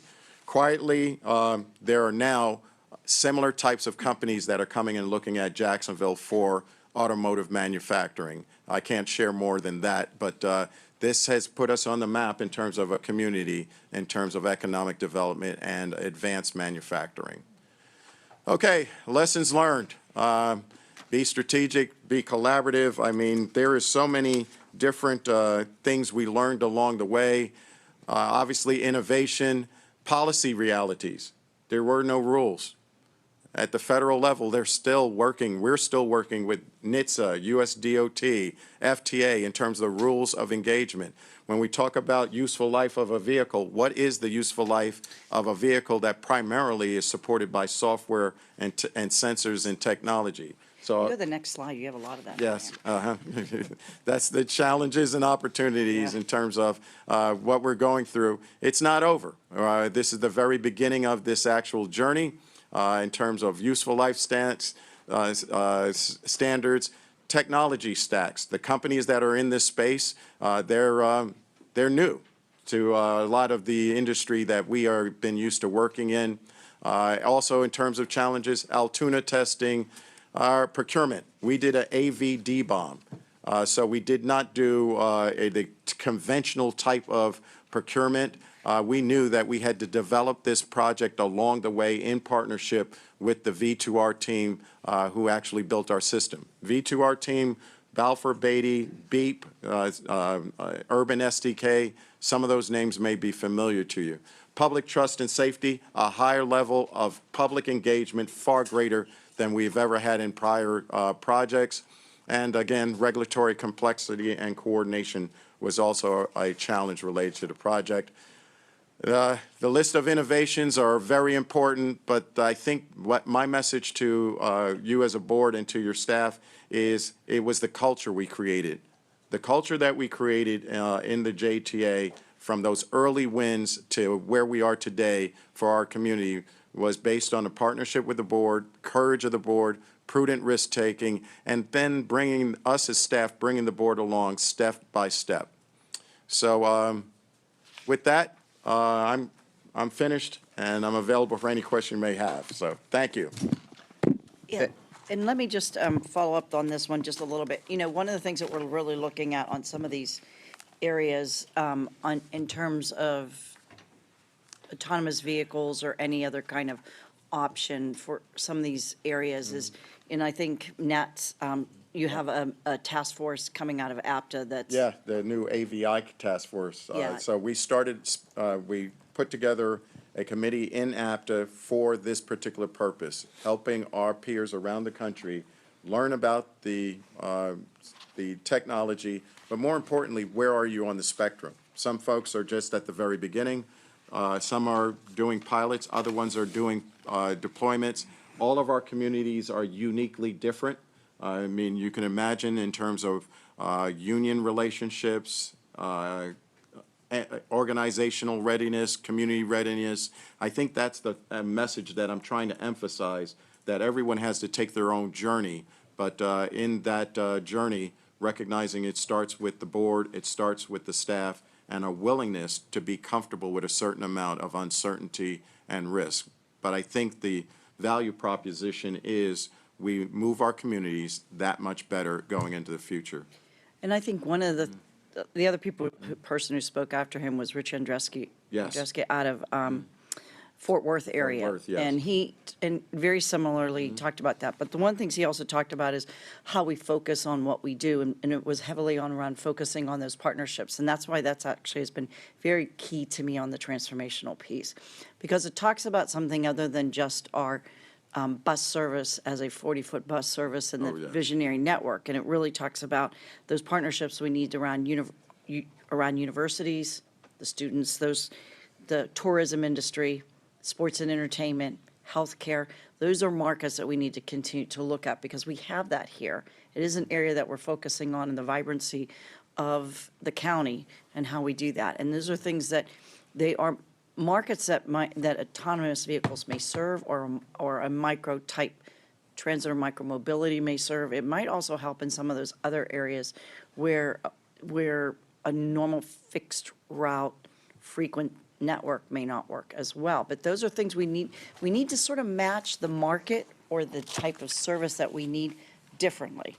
And so those are things we have to continue to look at, because the tools that we have now are a lot different, like Jarrett was saying. When the 1970 models that were you dependent on transit or not? Were you a choice rider or not? That's how it was done. It's a very different, we have different tools now to look at that and to really focus in on what kind of market, are there districts we need to serve? Are there connections we need to do? Can we build these districts or connections and make this communities more vibrant, actually have an opportunity to create economic development through the transportation investments, through the mobility investments we need. We're a big part of that. We've been doing a lot of work in that area, in that space recently, reaching out on a lot of those partnerships and really ideate collectively in these arenas. So I think that's part of the work that we need to do also as a board, with you as board members and with others in the community. So I think that's part of the work that we're trying to figure out. I don't think we're going to be able to do this alone as a transportation entity. I think it's really a partnership that we're going to have to think about, and where do we want to see economic development move forward? How do we work with getting people to their appointments? How do we provide access to opportunities and to the quality of life that people need here, but also how do we grow the economic continue to have economic development and this area, because sports and entertainment is an area for this county. I'm starting to see that a lot lately. We do have which just means we will also have a tourism industry that's actually starting to grow, and we're starting to really have, we have 3 universities here that are, that we need to continue to take a look at, and we actually, and need to actually start to work with those areas more, and then the healthcare industry continues to grow. So those are things we all need to look at. And then we have the high-tech industry, which has been sort of not really very much partners with us. They're not partners with VTA. So we need to really try to see how do we engage them more. I think we're more partners with outside entities and industries outside, even outside the country, than we are closer with the people internally. So it within our own county. So those are things we need to look at. And I appreciate Nat talking about that, but it is really trying to look at things differently than just the network that we're running today. Great, thank you. So with that, we'll go to board member questions. After questions, then staff will have a few wrap-up slides, after which we'll go to public comment. But Nat, thank you so much for your Thank you, presentation. Mr. Chairman. I appreciate it. I'd like to start on this side first and just see if we have any questions. Okay, Director Jane. Oh, sorry, Director Sal, go ahead. Oh, you mentioned like partnerships are important, and Yes. in Sunnydale, we have an area that we intend to have, that's industrial right now, in a few years, they'll have zoning for 20,000 housing units, 10 million square feet of industrial, and how do you make that transition? How did you work positively with the community to work with stakeholders? So the stakeholder engagement was far beyond, what was used to in terms of my career and working around the country, because I think clearly there's a certain amount of apprehension related to these vehicles and are they ready to be on public streets. Interestingly enough, to your point though, we are seeing now interest from developers who are developing these communities and are wondering if we would be willing to partner with them to actually develop what would be that transportation network that would be modern, it would be sized properly, because in our community, the density is a challenge there, and there's more interest in developing, I would say, single-family homes. However, within those developments,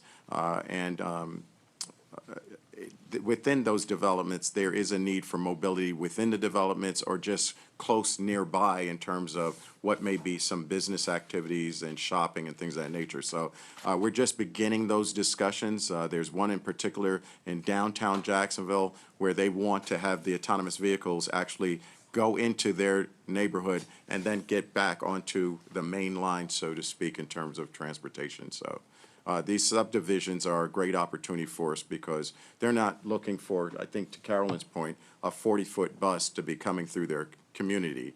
And so maybe even a smaller scale than a 15-passenger vehicle. But I think, Carolyn, I want to follow up on what you said just real quickly. I think it's a case where one size doesn't fit all. And we need to have those tools, those various different tools and solutions, and tailor fit it for those community needs. Yes, because. Thank you. Yes, Director Sell will actually have our light rail system going through that area. But Right. it'll also be broader than just that area. Yeah. Right. Sounds great. Thank Okay. you. Thank you.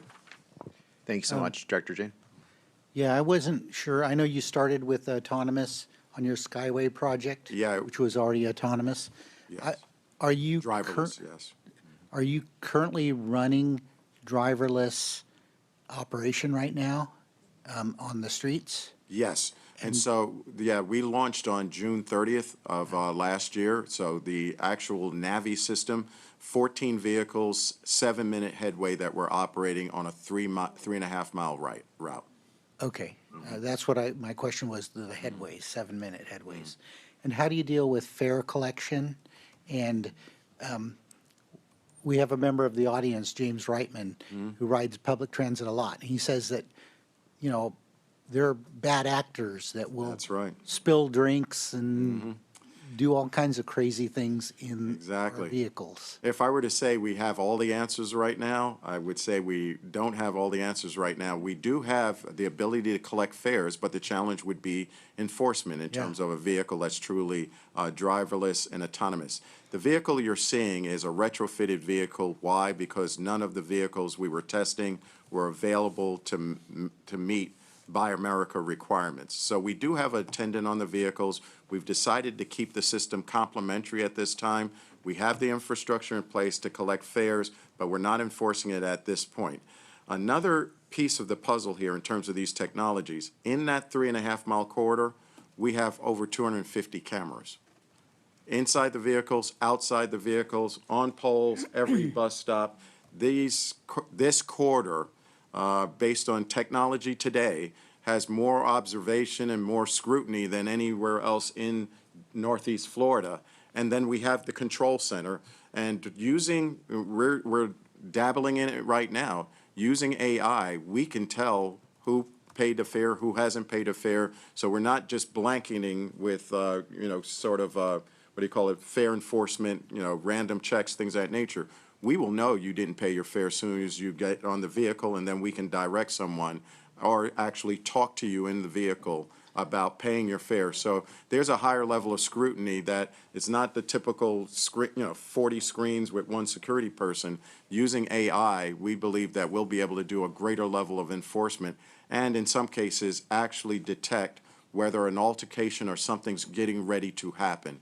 And so we haven't kind of finalized that, but that is kind of the thinking going forward, not using old methods to try and deal with some of the historic problems going into the future. But right now, you have an attendant in every. Yes, we have an attendant in every vehicle who can take over and move the vehicle. That actual quarter that you have in the diagram is heavily under construction right now. The Jaguars are building a new Four Seasons hotel. There's a museum of science and history. If you look there, there's a whole lot of development that's occurring in that corridor. So in terms of actual autonomous operation, 85% of the time we're in autonomous mode, and then 15% of the time we have the attendant takes over and actually operates the vehicle. Around construction equipment, things of that nature. Do you have any collision data? Is it? So in terms of collisions, we've had 3 since June 30th, and all of them were in when the vehicle was in manual mode, and 2 of them were someone running into us. Thank you. So 3 since June 30th. Thank you. I would add one more thing. And because we're public transportation, the level of data that we have in terms of this operation is through the roof, and it's available to the public. So that's a very unique distinction from some of the robo-taxi operations. We have to prepare that information and share it publicly. Thank you very much, Director McAllister. Yeah, Mr. Ford, it was a pleasure. Thank you. I met you before. Oh, yes, your face is very familiar. Thank you, sir. Yeah. I had the honor of I was having. looking for friends. I had a cocktail at your house with Nuria, so. That's right, yes. A hell of a cocktail. So, but we were there in 20. Is there a mic on? Yeah. Oh, okay. Okay. We were there in 2019 at the birth of your light rail, and the reason I went there was to look at light rail and or your Skyway to see how we can implement and improve our light rail. And I was also in one of your small autonomous vehicles over at Jaguar Stadium. I think you were doing the test. That was part of the early kind of public education. Yes. So it's great to see how it's evolved to the point where you're moving things along quickly. 2 questions. Did you have the financial stability to do all this testing? It was interesting that the board felt that that was a worthy investment by the board before they were going to make a decision to go forward with the project. And so at that time, from a funding standpoint, they, I can't remember the exact number, but I believe it was somewhere around $8 to $10 million a year in terms of the actual time. Let me get back to you in terms of what that actual cost on test and learn was, because it was so long ago. And the idea was we had an RFP that allowed us to bring various manufacturers in. And the facility, the actual facility, we were fortunate because we got that as part of our BRT, the park and ride lot. And that facility was actually part of that foreclosure on a property that we took in, and it was actually vacant. And so we built the team, the A&I team, and gave that to them as their home, and they took it from there. And the leases of the actual vehicles for the testing was, I think it was pretty de minimis in terms of cost, because the manufacturers really wanted a partner in terms of developing their vehicles. Okay. But I can get that exact number to you. But that was an investment our board felt was appropriate. And the question with your little autonomous vehicles. Yes. Would they be affordable if you had to have humans driving? Would it be sustainable? Yeah, that's the challenge. We have identified that our actual cost on any, is around 60% is due to the driver, right? 60 to 65% in terms of our operation. Right now, we have the attendants on board. they don't need to have a CDL for that type of vehicle, so it is a lower cost in terms of wages. Our plan is to get the attendants, not to have the attendants in the vehicles. However, with this retrofitted vehicle, we're not comfortable at this point from a safety standpoint. We think our plan was at least a year. We wanted to make sure that the software systems, the sensors on the retrofitted vehicle did work safely. And so we will significantly lower our cost per mile and per passenger once we're able to go truly humanless on the vehicle. Now, the thing is, I want to be careful, too, for all of the board members. There will not be a case where we will have no human engagement in these vehicles. As I mentioned, we have the control center, cameras, sensors, and safety systems on top of safety systems, but the human element needs to be in place as part of this operation.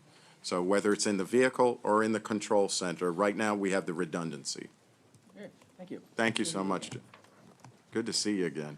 Thank you so much. Director Turner, do you have a question? Great information, no questions. Thank you.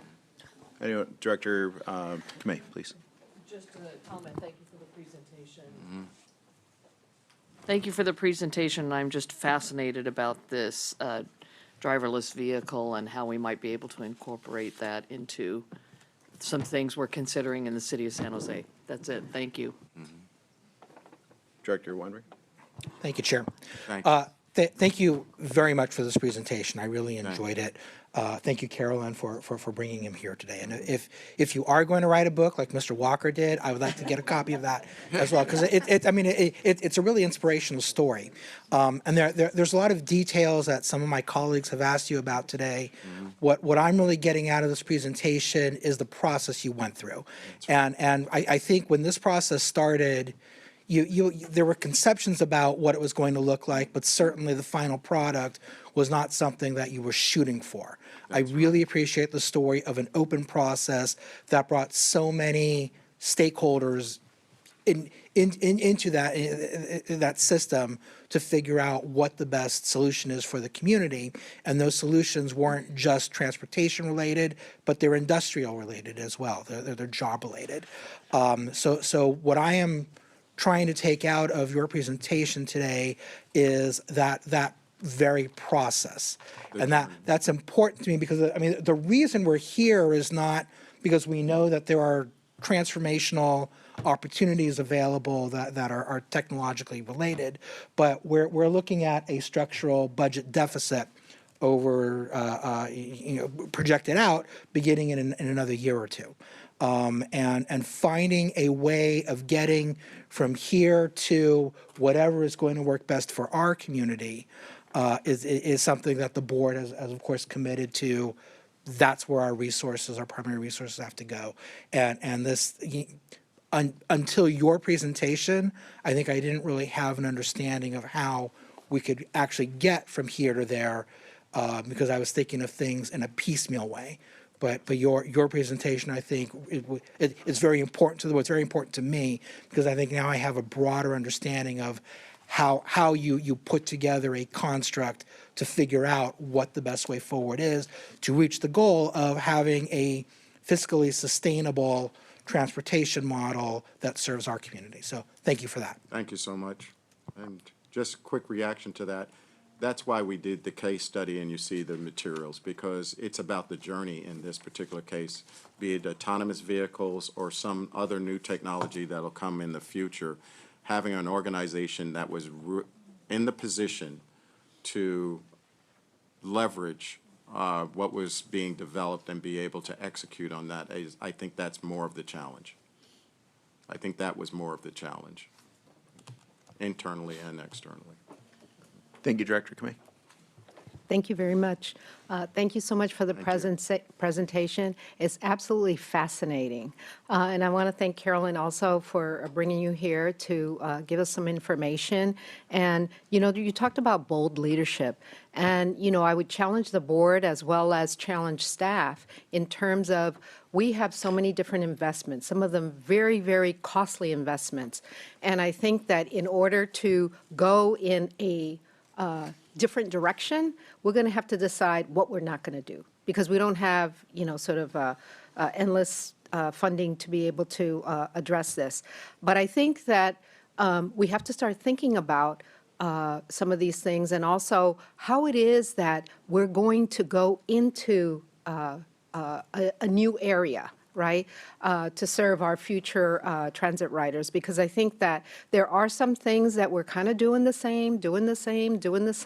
And while they've been okay, I think that we need to look a little bit beyond. I'm looking at, when my grandchildren come and want to take transit, what is that going to be like? And so it is a challenge, and it is bold leadership to get out there a little bit and try different things. So I congratulate you on this, and it gives a lot of food for thought to be able to look at what does the future look like, and how is it that we could make inroads into it, but then, sort of leave the things that we've been most comfortable with because they're there, or they have been, or, well, there's nothing we can do, or there's very little we can do. There's always something that we could do. So this is very inspirational. I'm very interested in the way that you created your ecosystem.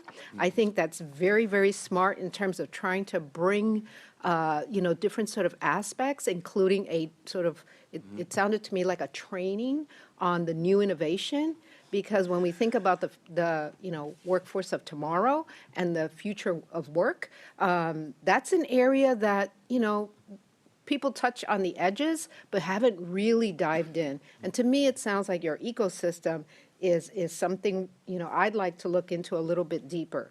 I was wondering, how is it that when you started this, that you brought the current workforce together with you? You talked about the board, you talked about the staff, but the actual people on the ground. How did you do that? Right. I think that's a very good question, because it all goes back to the people, right? And, I started out as a frontline person in this industry, so I understand, and I'm second generation, I understand the value of these jobs and what these technologies, if not explained or presented the right way, it creates real fear. And it should be real fear, consider if your agency or your organization isn't having a very transparent and direct conversation. Very early on in the process, what we said to our employees are, we'll protect you, but I can't protect that job, because technology always wins, and technology will change how we do things going into the future. So we didn't hide this project from our employees. In fact, we brought them in and let them be part of the, how would I say, early consumer kind of pressure testing. And so they knew that this technology, this project was coming along, but they knew we had a commitment. And when they saw the work we did with FSCJ, our state college, and some of the other activities we undertook, I think they trusted us. They trusted that we were going to work on how, going back to the point around security, we talked about how now we have an operator, one vehicle, one operator. Could it be one operator, two vehicles, one operator, three vehicles? Now am I teaching you gaming so that now you are able to run an entire route as a bus operator? We talked with our union leadership about the shortage of operators, and this, as a shoulder, is this a solution to help with accessibility and mobility that actually feeds more customers to our fixed route service in a community that is so sparse and not dense? Will it make public transportation more viable in our community? So we had those very open and frank discussions. It's not as simple as I explained it. We did have our PTASP was challenged by the union. Unfortunately, we were able to work through that over a couple of weeks and get that signed off on by our union. But I think we were much further ahead because there were very visible, tangible efforts that they could identify that we were preparing them for the jobs of the future. Great. Thank you so much. Each community has its own journey in that regard. Thank you, Director Burt, and then we'll have staff wrap up and go to public comment. And I do remind you we have another item after this. Thanks. And first, I want to say thanks for leading on this and for your real emphasis on leveraging what you're doing for other agencies like ours. And I was very intrigued by one of the points you made, that you're integrating fixed with mobile sensors on a fixed route. Yes. Which is something that since the beginning of autonomous vehicles, I didn't understand why that wouldn't be the first adoption to really be able to leverage both types of sensor systems. And so I'm intrigued on learning more about that. Have you modeled your future costs of a scaled system under, I'm sure you must have different scenarios and it's not a single cost model, but how efficiently this will really work if you overcome some of these issues like not needing to have operators on the cars? Yeah, we've done that with Holon, in terms of providing them data in terms of our existing operation, because they're still looking at how they can make their business case in developing the Holon shuttle. Beep has actually has done this work also. So we've done some work around that, but we're not trying to, fortunately, we're not pushing. This is an economic decision that we're making to purely save money in terms of our operation. We're looking at this juncture on how we can complement our human-driven vehicles in terms of our fixed route 40-foot buses. The 40-foot bus opportunity will come in some years, but we're not leading with that. We're leading with how we can optimize our existing system by providing more connectivity. But obviously, there is a financial benefit that needs to be considered. I also want to just call out in your brochure how much you have really identified all the various real destinations along that corridor, because as I kind of was mentioning before, we tend to think that transit stops or stations are destinations, but they're really a transfer point to and from destinations, your origin and your final destination. And if we don't really think about where the riders are going deeply enough with our signage and otherwise, then I think that's part of our problem. Are you, in either this generation or next generation vehicles, being able to incorporate disabled rider access? Oh, both vehicles, all of our vehicles are ADA accessible, and that was part of the challenge. I mean, I could be here probably all day sharing with you some of the journey we went through here, but once we found out we could not have a purpose-built autonomous vehicle that was Buy America compliant, we went to this Ford E-Transit and retrofitted it, and one of the biggest challenges was getting a wheelchair lift in a vehicle that wasn't designed for that type of operation. And so just a lot of courage, a lot of resilience, a lot of extremely creative problem solving to get where we were able to launch on June 30th. And so I'd love to talk to you about that. But we started out with that golden 20 of not want to haves, but need to haves before we would launch this service. And you and your partners are U.S. leaders in this, but are you working with or deeply knowledgeable about what other countries have been doing? Oh, definitely. Yeah. Yes, definitely. In fact, the Holon investment came from I sit on the board of UITP, and I distinctly remember a presentation related to this project very early on that we presented in, I believe, Madrid.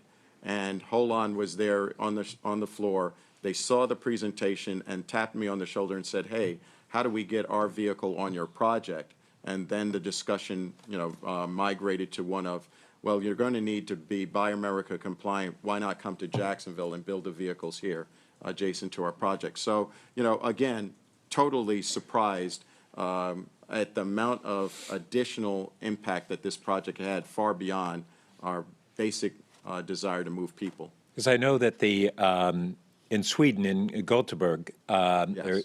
and they've addressed to some degree this issue of safety and security on full-size buses without drivers. That's a big challenge, and I don't know how that'll all work out, but Our culture's a bit different, but we are again looking at that. It's not, we didn't want to have, we're trying not to let perfection get in the way of progress. We know that is something that's out there. Fare collection is obviously something that's out there. So how do we address those types of issues in a automated world or automated transit system? And the technology is developing that we think we'll find a solution at the right moment. thank you. Thanks so much. I think that wraps up for the presentation. So we'll go over to staff for their wrap-up slides, and then we'll go to public comment for this item. Thank you very much. Well, thank you. I will be very brief here. So over the course of 2 workshops, we've obviously outlined these 3 primary outcomes and 3 strategic areas. Today, we had the good fortune, thanks to our general manager, of having both Jarrett Walker and Nat Ford here to walk through some national and international context for why these things work. This is also why, along with the input that we're receiving from the public and from cities and hopefully from the county, when we go to the Board of Supervisors in a few weeks, we're also hearing similar input for how we should be thinking ahead in terms of innovation while still also reinvesting in the core things that we know move the greatest number of people. I will be extremely brief here, and I think in the interest of time, we're going to have just follow up in writing. So 2 things will come to you in writing before the next board meeting. So in February, there was a referral that a number of you signed on to that asked staff to evaluate the organizational structures, policies, reporting practices, including dashboards, and outcomes from some peers as it relates to innovation. And so I don't think that we have enough time today to do this justice, so we can bring it back, both the written report that I'm working on with staff. Okay, okay, well, then I stand corrected. So we are going to defer the local investment plan update, which we will be providing in May, and I'll walk through this real quick, but do know that there will be a written report along with a white paper that members of our planning staff have worked on that was actually follow-up to February 27th. Director Arenas actually had called for some more detail on some of that modeling work. So we'll have 2 documents for you to review for the May meeting. But in a nutshell, I just want to give you an overview of what you're going to see in the report that I'm working on, which is we looked at 3 of our peers, MARTA in Atlanta, Georgia, MBTA in Boston, and UTA in Salt Lake City. And it's interesting that the greatest common factor for how these agencies are looking at organizing innovation, so obviously we heard from Mr. Ford, we heard the Jacksonville experience, is when you think about innovation and when you think about how to best coordinate your departments, especially between technology and planning and then operationalizing, a lot of this winds up under the customer experience umbrella. Doesn't mean that it winds up under a specific customer experience leader, because some agencies do have chief customer experience officers, but they just wind up under that theme, and oftentimes they are within the general manager's office. I've mentioned a couple times the CX strategic work plan that we're working on with Aaron Weinstein, who served in that function at both BART and LA Metro. He presented to the board, I believe, 2 months ago. MARTA staff has actually followed a similar lead, and actually he was their consultant at refocusing innovation and technology on riders and their specific needs. In the paper document, you'll see an org chart that shows the example of how they've done that. And MARTA also maintains, I think, some of the best public-facing, very intuitive dashboards that talk about their operational, financial, safety, security, customer experience goals and whether or not they're meeting them. At the MBTA, a good friend of mine is now their Chief Enterprise Development Officer, and they are responsible for performance management and cross-departmental coordination. So they really look at innovation in terms of performance, and performance means, are they meeting the needs of their customers, and are they doing so in a financially constrained way?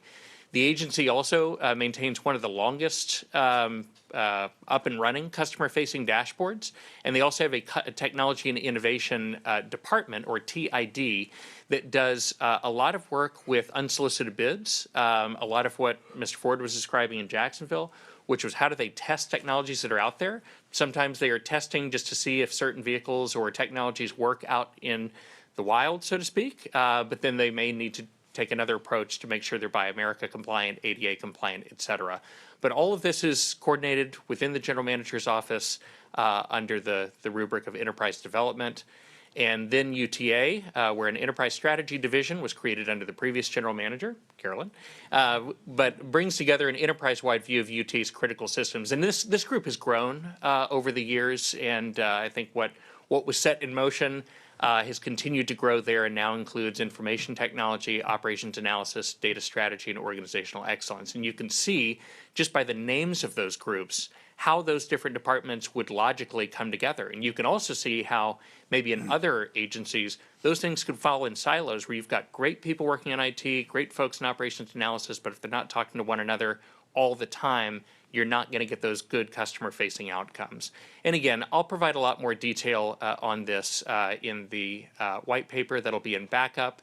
And just to note that as part of some restructuring that you were aware of back in December of last year, Greg Richardson, our Deputy General Manager, over 6 of our divisions, other groups who still report up to the General Manager, our Chief of Staff, Scott Haywood, and then this Office of Strategic Initiatives, which is still being developed out.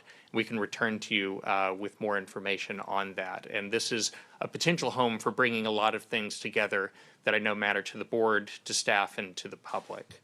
With that, I'll let Carolyn close real quick before we hand it back to the chair and then to public comment.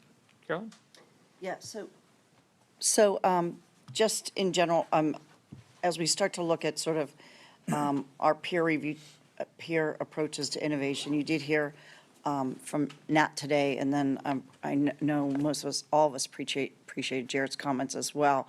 But as we pull all this, all of this together, our focus is still on, as you know, our people, our customers, our community, particularly, our community and how we serve it. And we are continuing to move on our roadmap we're doing on customer experience. It's really important. That's we'll define our action plan, and really looking forward how we're using, that is actually about the whole journey for people and how we can actually improve that and really make actually have the decisions that we make be very customer experience focused when we're making decisions.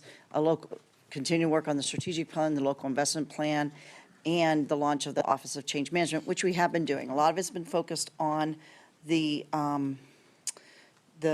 culture and change management initiative. And a lot of that is, and even when working very, very closely with the previous ATU president, our work on that was really to actually be able to be prepared for changes in the future, for the technological changes that were there, and being able to have the workforce prepared to be able to take on those changes and work together for how we deal with those developments, workforce development, educational opportunities, training the workforce. And that was a lot of the work around the culture that we were going to try to develop and that we are continuing to try to develop. And so that is actually very important to me. And Nat talked a little bit about that today, about the partnership they have with the university. We have been having great success in partnerships with the university and working with our unions with ATU. We recently have a really nice partnership with SEIU as well that's moving forward, and we're moving forward also in sort of at other levels as well. So that has really been a focus for us. And so to be able to move on activities that could potentially be on autonomous vehicles or any other area that we want to, I think is important to us. And we've also learned from other things that I've done in Utah. I'd really like to move that forward. I will say that one of the most important things to me is I think we have to remember with this local investment plan, and we're going to move that item to next month. I mean to May next month at our board meeting. But when the money is being distributed, the money will be distributed to the agencies that are really in the fiscal cliff right now, which is BART, Caltrain, Muni, and AC Transit, and then the East Bay Transit agencies. Those are the ones that are sort of facing the fiscal cliff and have asked for that. They will be under sort of the oversight of the MTC or through the regional taxing authority. And then there's some off-the-top numbers for administration by MTC as well as the regional transformation actions. But then the remaining money gets distributed to the TAs. And we get it distributed to us as the transportation agency, the sales tax authority, not necessarily as the transit operator. So that allows us to really be able to use it for transit operations for the Visionary Network, but also for these other transit opportunities. So we need to make the most of that. That's what's actually really nice about how we bring those investments in, because it allows us as a board to make those decisions about what we need to do. It's not to be able to just fund the current transit operations that we do the way we always do it. It's about how are we going to spend those funds in a way that supports what we do now, allows us to grow, but also allows us to grow in a way that makes sense. And also, how do we make those investments that we're talking about in a transformational way that allows us to be sustainable for the future? So I want you to remember that, because it's not just coming to us similarly as the way it's going to Caltrain or to BART. It's coming to us as a transportation agency, as the county transportation agency, as the mobility, integrator, as Nat talked about. That's who we are. We are the county transportation agency. So I think we should take that opportunity to be able to think very broadly about that. We have been talking to the unions. We've met with them. I think you did a meeting this week with them as well to talk to them about the workshop. We will continue to talk to them and keep them engaged, because we don't have any plans on taking over the 90-foot buses or anything like that with these dollars. But we do have unsolicited proposals that come in that talk, where Waymo or Uber or whatever could easily have some conversations with us about helping provide additional services for access or some other things that we want to take a look at. So there's just things to help, connections and connectivity that we need to provide access and opportunities. Thank you. We're going to go to public comment, and then we'll come back to the board for last question. So we have, thank you, staff, for the presentation. We have Laura Tolkoff, followed by Vincent Ma, followed by James Whiteman. Okay, so we have Vincent We're Ma. not doing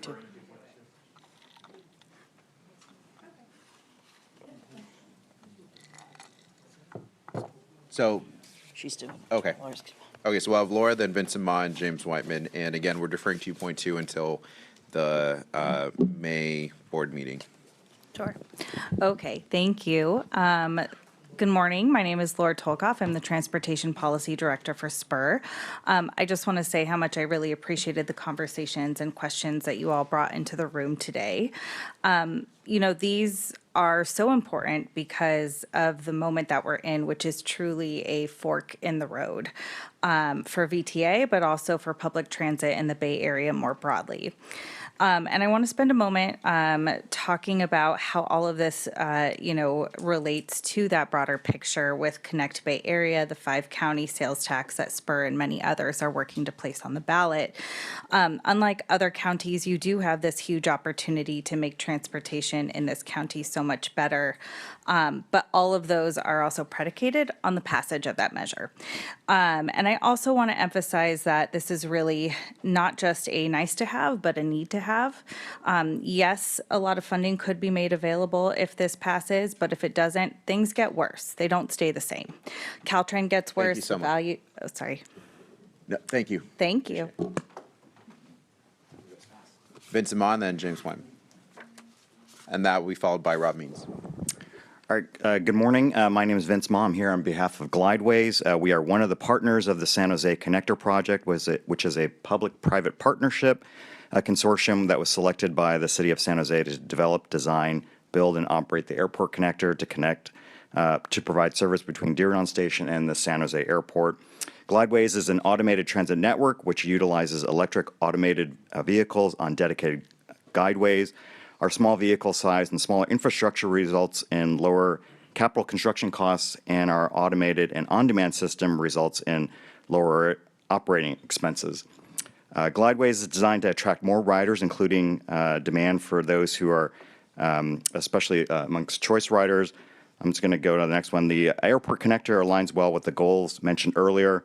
Since you guys mentioned MARTA, we do have a demonstration project at the Atlanta airport that will be live at the end of the year. Welcome you guys to go try that. Thanks for your time. Thank you. James Whiteman, then Rob Means, and then Harry Neal.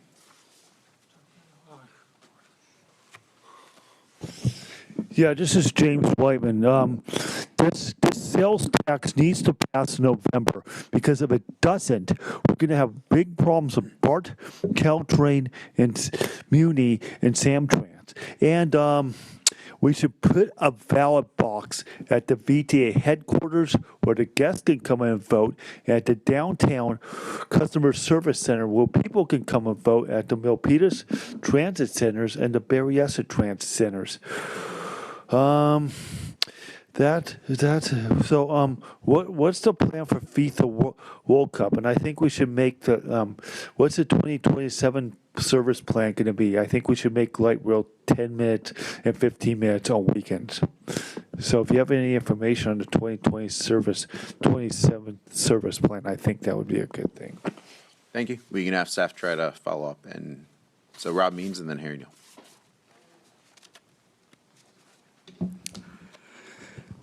I'd like to start off by inviting Mr. Walker to take a look at the public comment section of the agenda packet, where there are 7 points to talk about personal rapid transit. One of them is that you want to use PRT technology in areas that are congested, because as he pointed out, there's no more room down at ground level, so you need to start moving up if you want to get more capacity in the same area.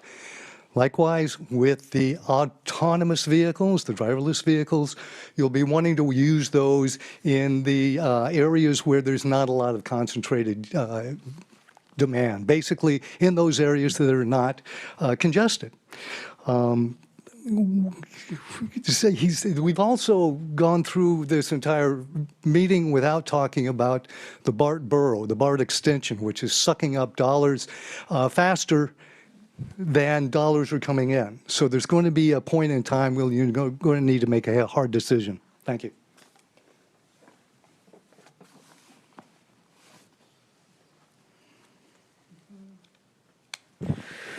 Good morning. My name is Harry Neal. Well, you guys already know who I am. Thank you to all the staff and our guest speakers for the presentation. I do want to drop a few little things. One is that innovation is important, but it's not a substitute for service investment, and it will never be a substitute for service investment. On the point of land use, we need to make sure that the communities we have around our transit stations are mixed-use communities. We have seen that single-use communities of just office or just housing, they are not good for transit. We should be having office and housing and retail all intermixed in broader communities. Autonomous vehicles are not really truly autonomous. If you look at companies like Waymo, often there is a human somewhere in the loop. Usually that's someone in the Philippines making pennies an hour, figuring out what's supposed to happen when a bot gets confused. The future for transit is international. Other countries do transit better. We need to learn how. And we can't only look forward. We need to look back and see what we've done better in the past, too. Thank you. And we'll go to comments online.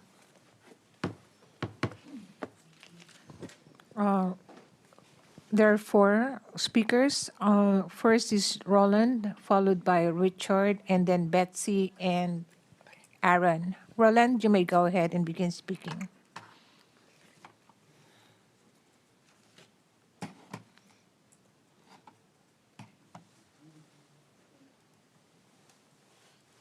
Roland, go ahead, please.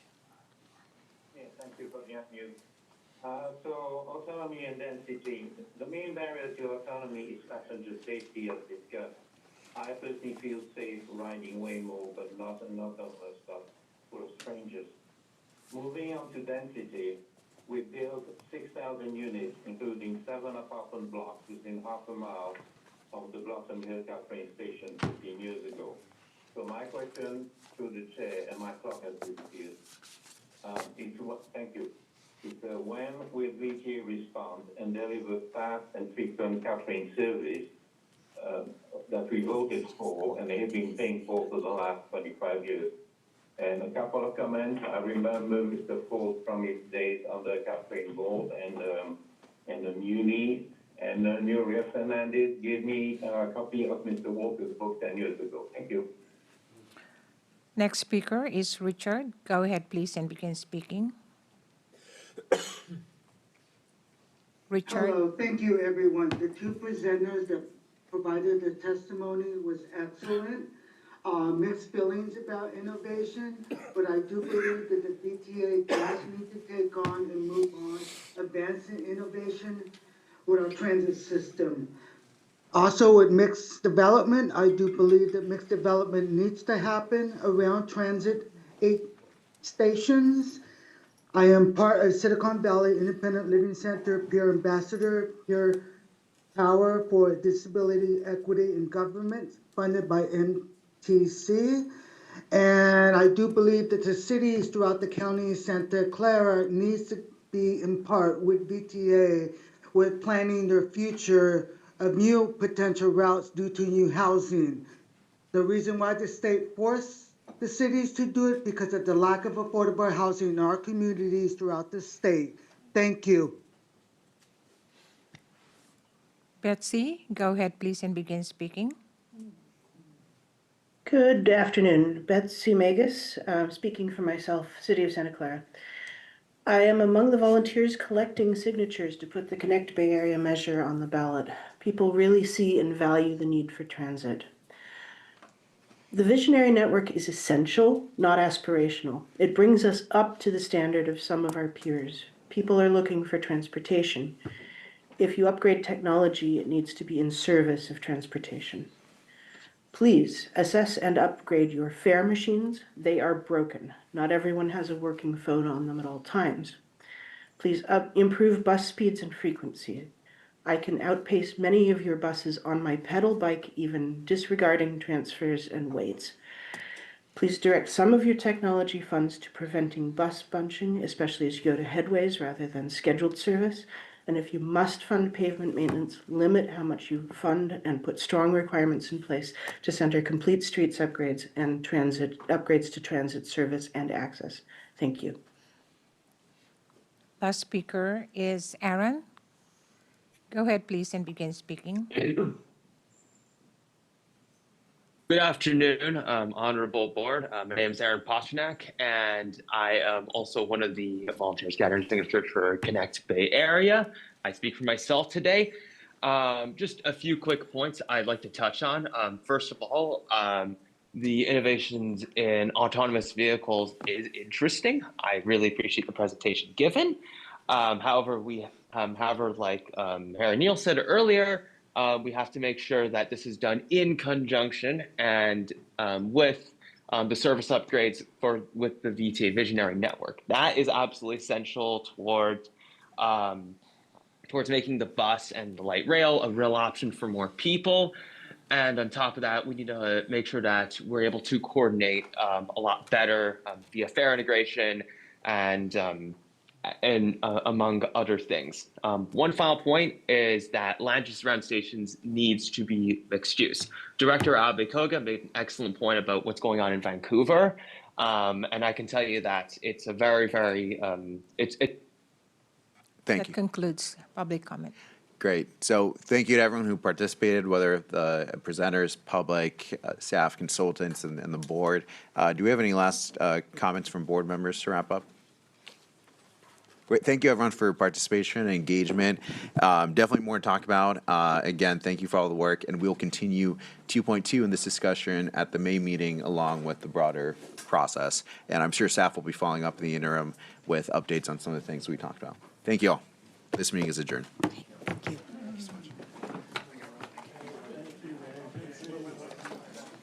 I can throw that away, just go to, I'm gonna go take everything out.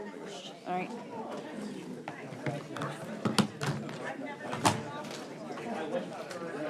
Busy morning? You know what, I think you originally had it as a no, and so it might have went away.